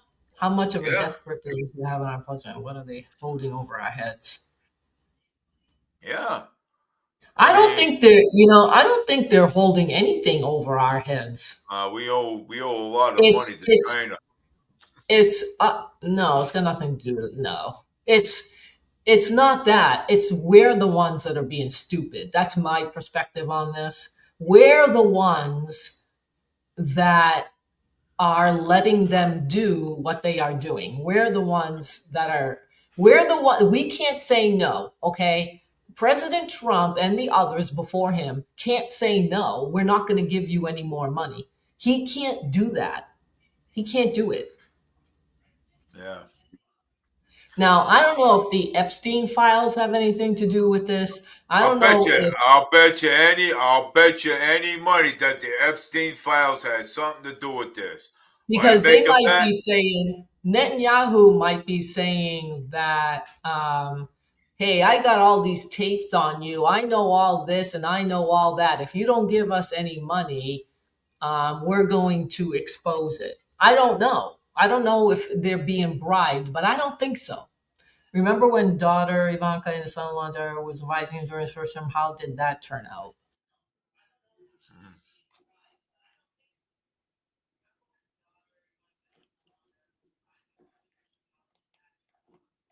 Hello? That's what messed it all up.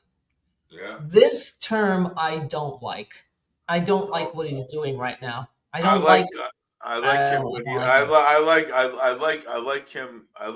with the in the 2016. You know what I'm saying? When he ran in 2016. This country was doing well under him until COVID-19 came along, and then President Biden came up and messed up everything. And we are paying the consequences for what Biden did in his 4 years with the open borders, with the high crime, with the inflation, and with the wars. The wars started under the Biden administration, Ukraine and Israel and Palestine. It happened under the Biden administration. I thought President Trump was going to stop it and end this whole entire thing. I thought President Trump was going to go out and say, I'm done with this. We can't afford to be sending any more foreign monies to Israel or Ukraine or anybody else because we are $38 trillion in debt and we need to pay it off. I thought he was going to say something like that. I thought he was too. But instead, what he's doing is printing more money to send to Israel. So the trillions of dollars that we took in from tariffs, is that money going to Israel and the Ukraine? I'll bet you all that money's going to Ukraine. Want to make a bet? He didn't dismiss any advisors. Are you kidding me? No. Oh, no, he's going to keep them close by. You know why? Because he's paid off. Because President Trump is paid off. He's bought and paid for. Yes, and he's devaluing the currency. I mean, it's not only his fault. But yeah, one after the other, year after year, doing what we're doing is devaluing the currency because I don't know if you remember, Dave. Do you remember like last year, or a couple of years ago, when they wanted to stop trading on the dollar? They wanted to stop using American currency. Do you remember that at all? I do remember. Okay, so that is still going on. It's called BRIC. And they have these countries that are now using other currencies and not ours. So our money is getting devalued, I believe. Right. And so we're slowly sinking. We're slowly sinking into this war machine right now. Yep. Instead of minding our own business and getting things straight in this country, no, President Trump is worried about Israel, Ukraine, and Venezuela. And I don't know why he's worried about them. Where Right. he should be, why he should be worried about the U.S. That's it. Yeah, and so and like I said, on YouTube and other social media platforms, they're all talking about this. They're all talking about like, what the hell is going on here? What is going on here? He's not behaving like a leader of a sovereign country. Yeah, right. He's not. He's not. Shameful. And it is, and it's look. The only people we can blame if we go down the tubes is ourselves. That's it. That's it. There's nobody else doing this to us. We are doing it to ourselves because nobody can stand up to Israel or to Netanyahu or to the Ukraine or to Venezuela. Nobody can say, you know what, Israel, we're done here. I can't do this we can't do this anymore. Yeah. We are trillions of dollars in debt, and we do not have the money to send to you. Nobody does that. No, you know who's. If I was the president of the United States, you know what I'd be doing right now? Right now, the first thing I'd be doing, okay, is pulling away from Israel and pulling away from Ukraine and pulling away from Venezuela and taking care of where I live in my backyard. And the people. Wouldn't we be better off if that were the case? Is this really America first? Is this really making America great again? Or is this going to be the final demise, Dave, of this country? I would make this the first priority. Okay. First priority would be America first, because you want to know why? Because you know something? For us, okay, we should be taking care of our backyard. Okay, we should be. All right. So that's why I said I would pull out of Israel and say, you know what, Israel, look, we can't hand you $6 trillion anymore. We can't give you any money no more. And I would say to Ukraine, you know something, we cannot give you money anymore. We're pulling out. We're pulling out of. Well, I'm taking this ship. I'm taking this. I'm taking I'm taking the Navy ships out of there. Okay, and I am pulling out of Venezuela. Okay, and that's it. Okay, we're ending these wars once and for all. Okay, we are going to put America first, and that's what we're going to do. Okay, America's going to be Dave, first. but you know what? That's all fine and dandy, but that's not what's happening. I know that's not what's happening. I know that. I know that's not what's happening. But that's what I would do. I know, and I wish we did have somebody like that, and I wish they did think like that. But Thomas Massey thinks like that, and that's who President Trump wants to get rid of. Well, we need Thomas Massey to run for president. Right, and we need people like Marjorie Taylor Greene, who unfortunately is going to leave. We need more. We need her to run for president too, as well. Yeah, she's not going to. But What I'm saying is that these people like Thomas Massey, Marjorie Taylor Greene, who are America first, he wants to get rid of them. Yeah. So where is he stand? Where is he stand really, Dave? Like, is he really America first, or is he bringing this country down the drain? What is he doing? Do you know what I'm saying? All right, but you want me to give you my honest opinion about this? Okay, so far for what I heard and what I saw, Yeah. okay, President Trump is bringing this country down. Okay, he is.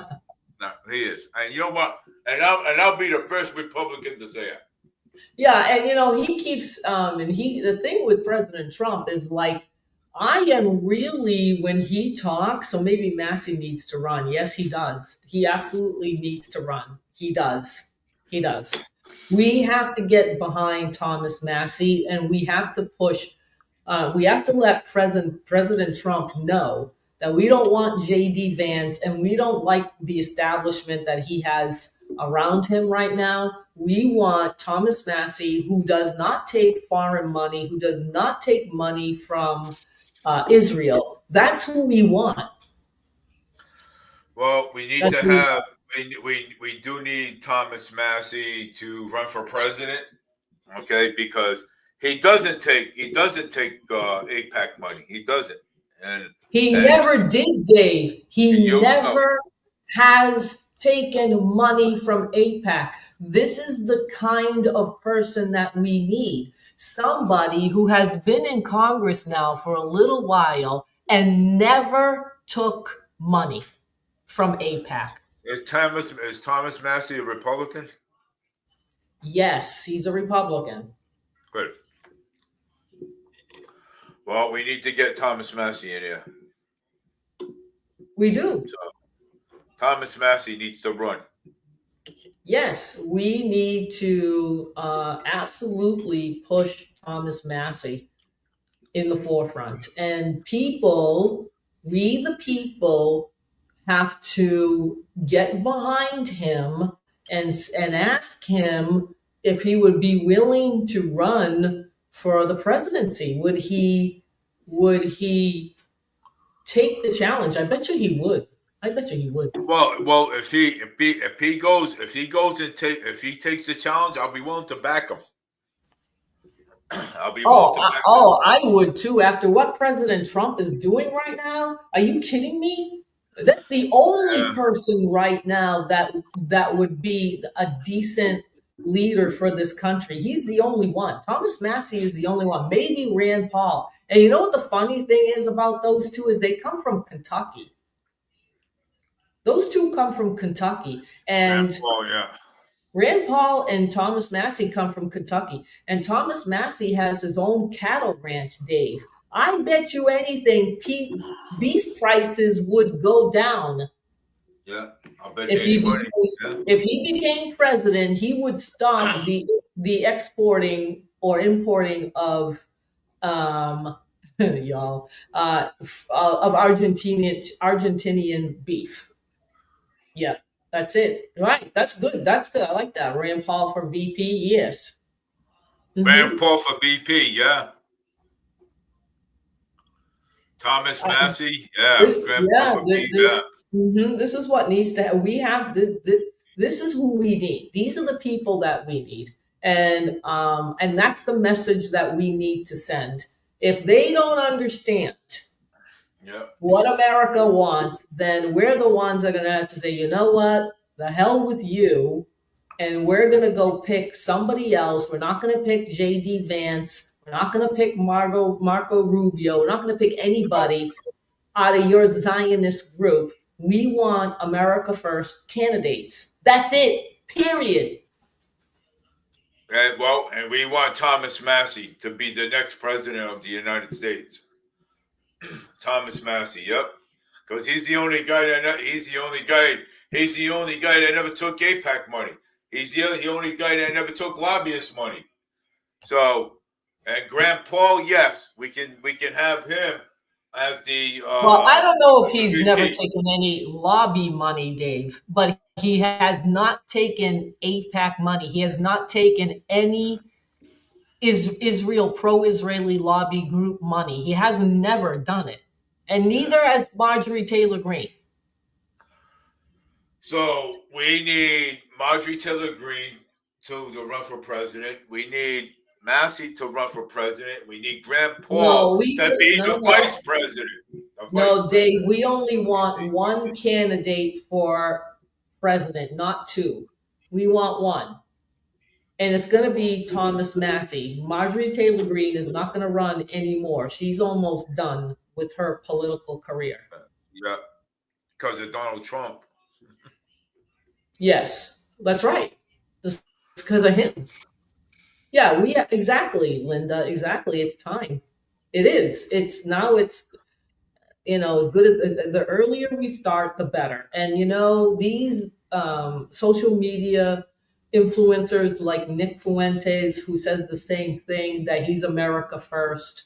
Whether he wants Thomas Massey or not, I don't know. But there are a lot of these social media influencers that do want Thomas Massey. They like Thomas Massey. They like Thomas Massey. Linda, let's get louder. Yeah. Well, it's time that Massey runs for president. Okay, it is. It's time. It's time for Massey. And we can get Graham Paul to be Massey's vice president. We have to send the message. What it is what the people need to do in this country is send a message to President Trump that we want Thomas Massey to run in 2028. That's what we have to tell President Trump, because he's going to freak out. Yeah, he's already freaking out. He's not going to like that. He's not going to like it. But you know what? That's too bad. At this point in time, that's just too bad, because you have now proven time and time again that you are Israel's best friend. Yeah. Oh. And he's so Israel's best friend. Yeah. It's time. It's time for. I do not want any more Zionists in the White House, and Thomas Massey is the person to do that, because he doesn't take any of their money and any of their crap, and they can't stand that. Yeah. Because they have no control and no power. Those are the kinds of people that we need. If Thomas Massey leaves, this country's in big trouble. I don't know who we're going to get. That's going to be America first and not be bought out by these lobbyists and foreign governments.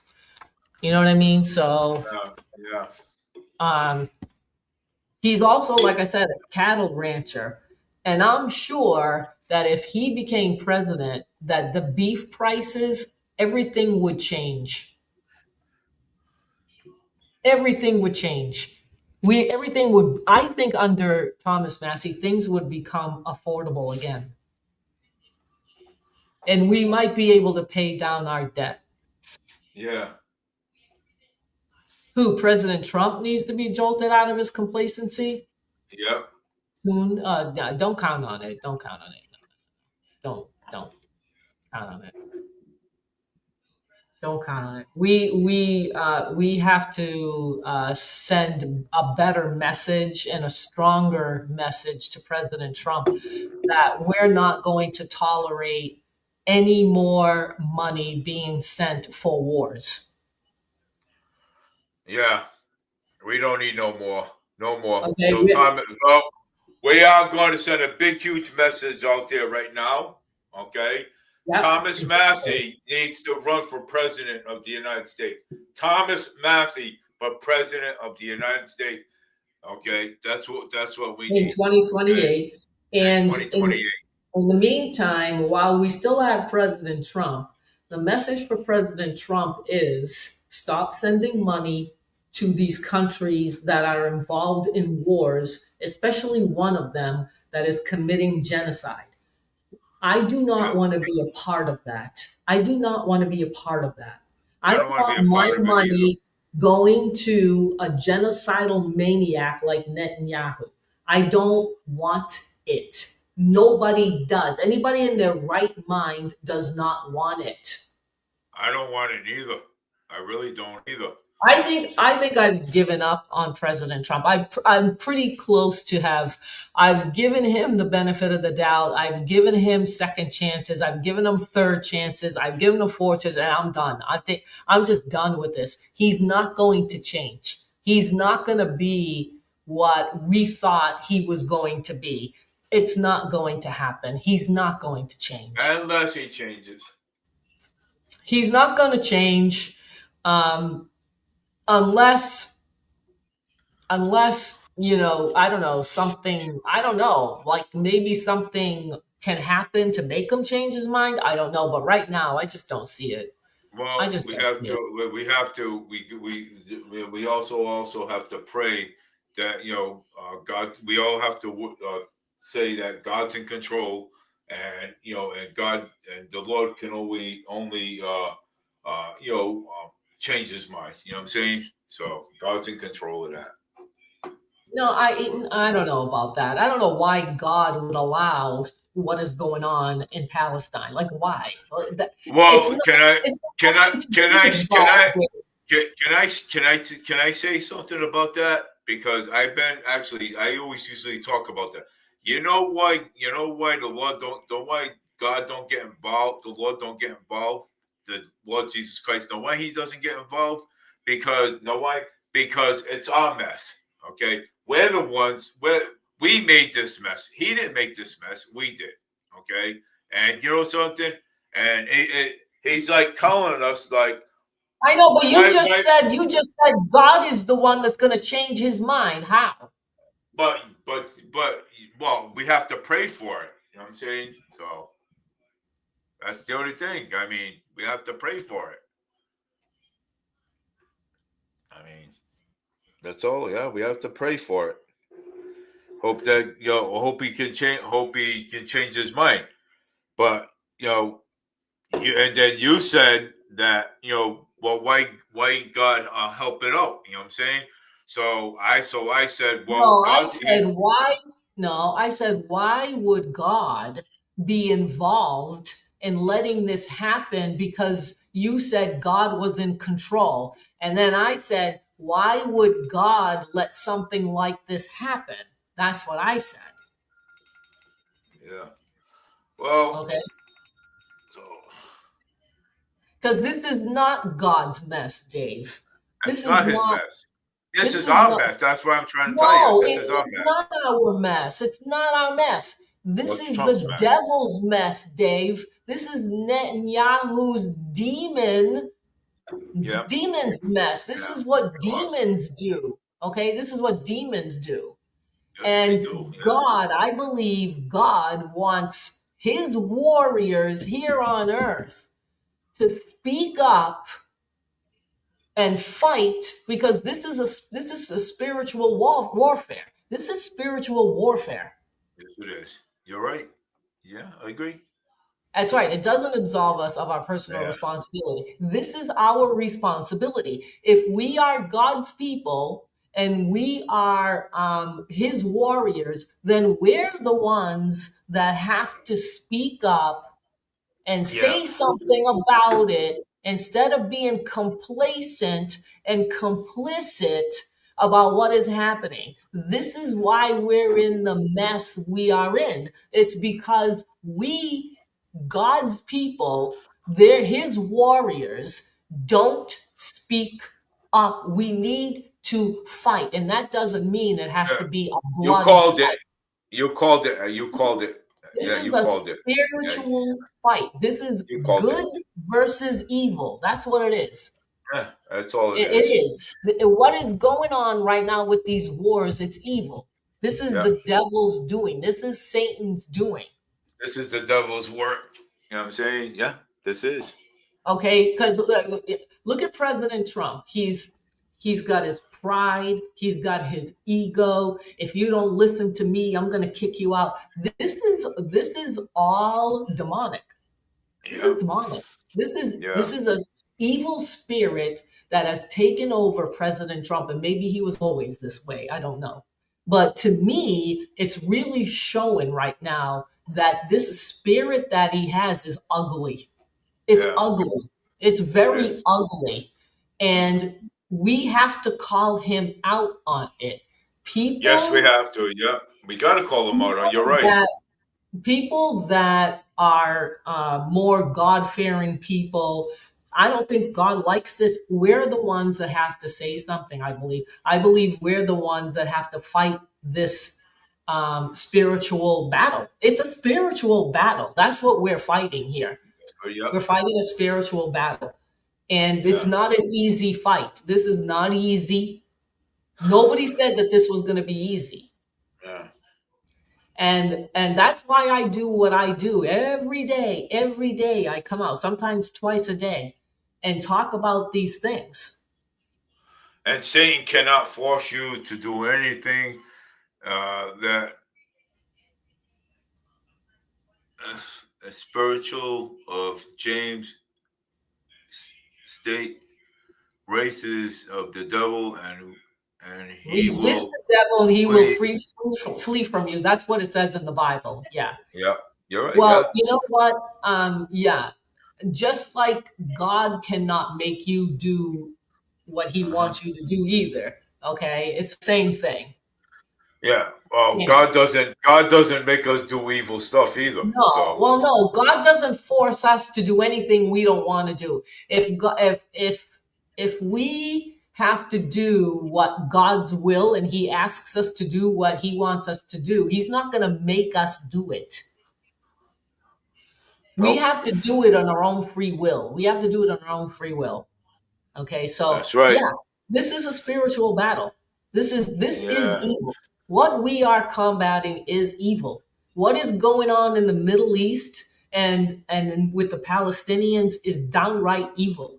Absolutely. Netanyahu is evil. This Yeah. man is manipulative. He's diabolical.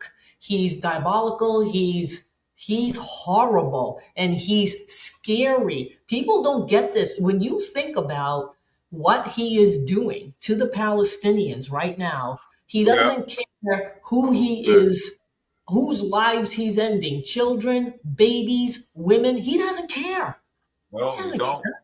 No, he doesn't. You're right. This is Yeah, this is this is downright evil. Mhm. That's Yeah. it. That's all it is. And you know what? And we got our stupid president giving him money to do this. Yeah. That's evil. That's evil. He's part Evil. of it. Yeah. And President Trump Trump. is part of the evil. Oh my God, yeah. Oh my God, yes. So as his cabinet members, practically all of them are. And you know what? When you push back, like Thomas Massey, like Marjorie Taylor Greene, Yeah. no, you got to go. You have to leave. You're not part of our group. Forget it. Did you ever see the video where Trump was asked, have you ever asked God for forgiveness? Please do find it. Yeah, it's sobering. He never has. Right. He also shows horrible misunderstanding of laws. Yeah, he's not Christian. Okay. But it's beyond me how evangelicals like voted for this guy. I mean, I could understand it in 2016. I don't understand where they see his godliness. I don't see it. This guy's a fraud. President Trump is a fraud. Yeah. He's a fraud. He's not who you think he is. He's not who you think he is. People that voted for him and think that he's some kind of savior and think that he's going to come in and do everything that needs to be done, you are dreaming. You're dreaming. This is not going to happen. He is not who you think he is. He's not that. He's not all that. He does not know what the hell he's doing. Yeah. He doesn't. He doesn't know what he's doing.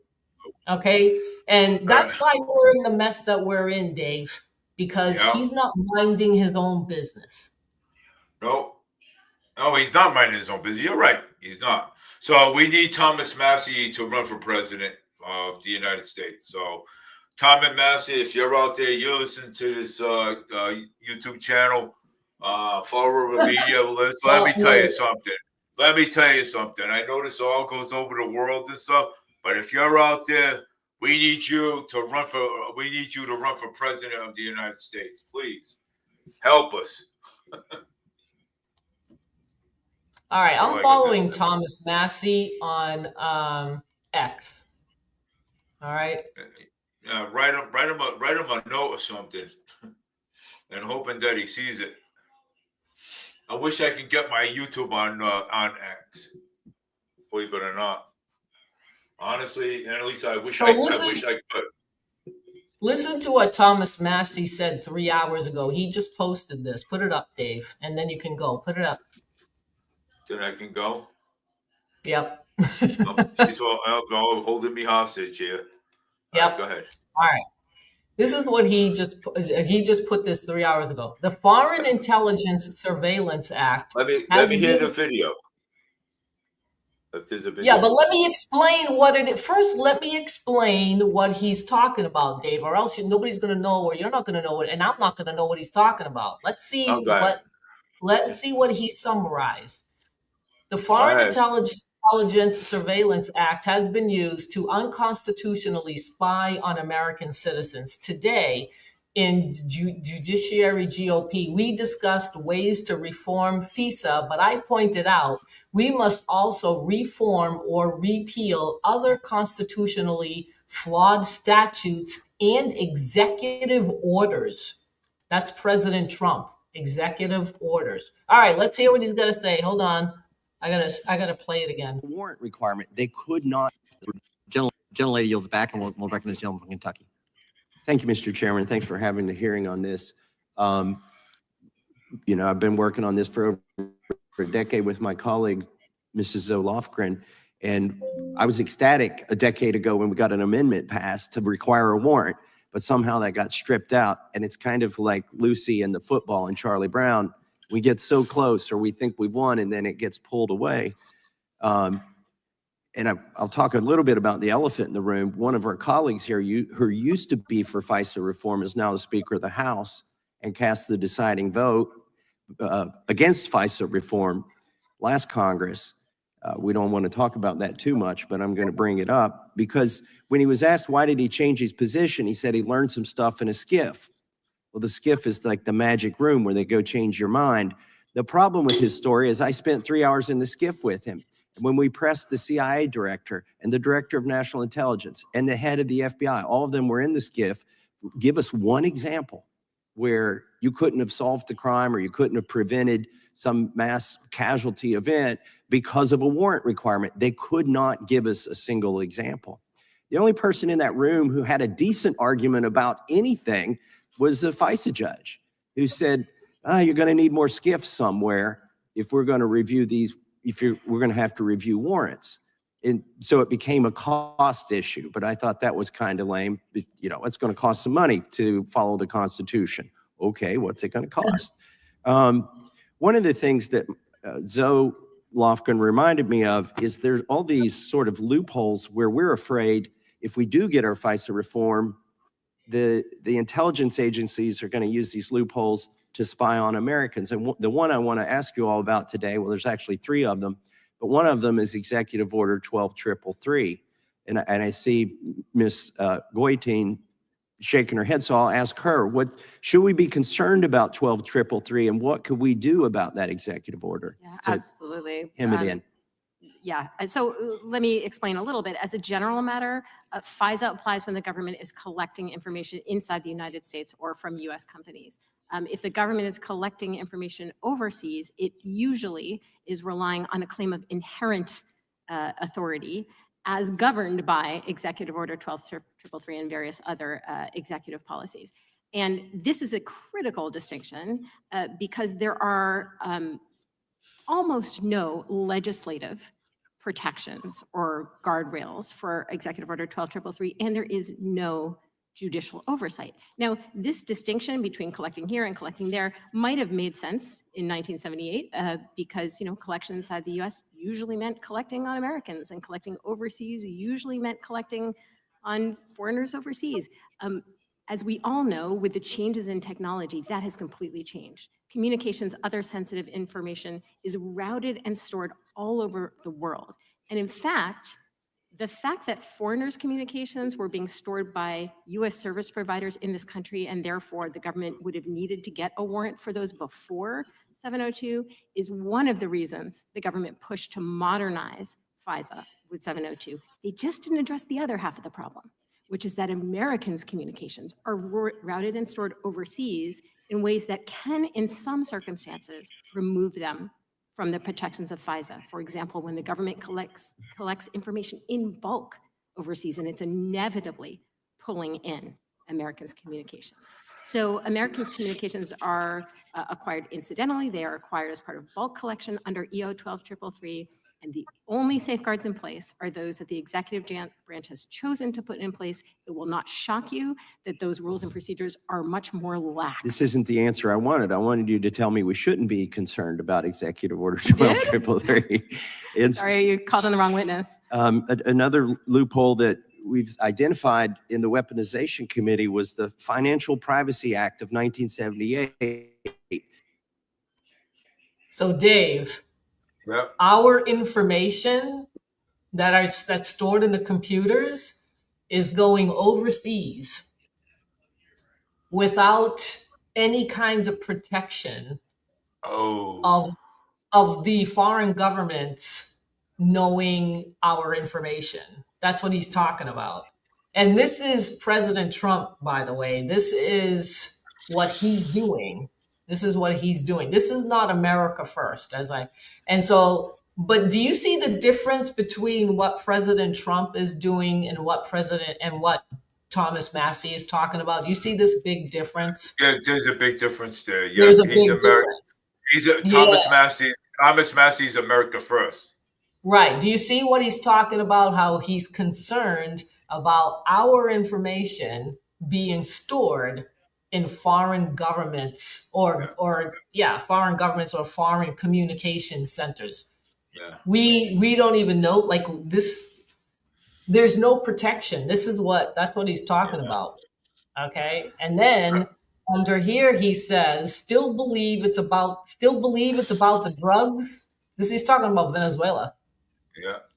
Trump says the U.S. has seized an oil tanker off the coast. Yeah, this is not about drugs. No, it's not about drugs. No, it's about oil. No. But anyway, I have to go to work tomorrow, so. All right. But we can get back to this next Wednesday.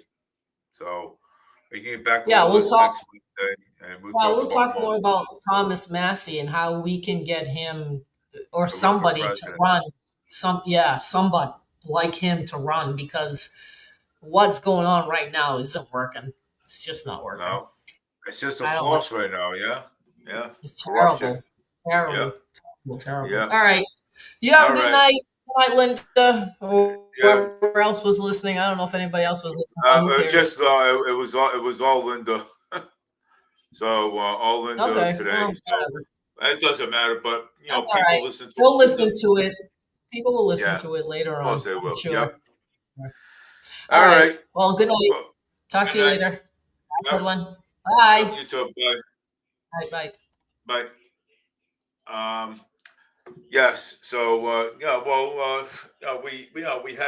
were talking about President Trump. You know what I'm saying? So President Trump, he's at war, giving more money to Israel, and then he's giving more money to Israel than he's at Venezuela and everything, and and this whole thing is a mess. But we also talked about Thomas Massey. Maybe Thomas Massey could also run for president too. You know what I'm saying? For president of the United States too. So, but hey, but we're gonna talk about this next week. Next Wednesday from 6:30 to 9. Then Thursday again from 6:30 to 9 o'clock. So then again, this is Dave Mead, Fall River Media News. We come with you with all your headlines and political all around the nation. If it's federal, state, and local elections, and we also talk about what's going on around around in your neighborhood too. So, and I'll give you more updates on what the city council is thinking. about having a it's just talk right now. So about having a manager, and not to elect any more mayors no more. So if that happens, then it'll be just school committee and city councilors too. So, but anyways, take care, everybody. Have a great night. And again, this is Dave Mead, Fall River Media News. Have a great night, everybody. Tomorrow is going to be very cold. I suggest all you to bundle up. Please hit the bell button for more updates and live videos with Fall River Media News. Thank you. Take care, everybody. Have a great night.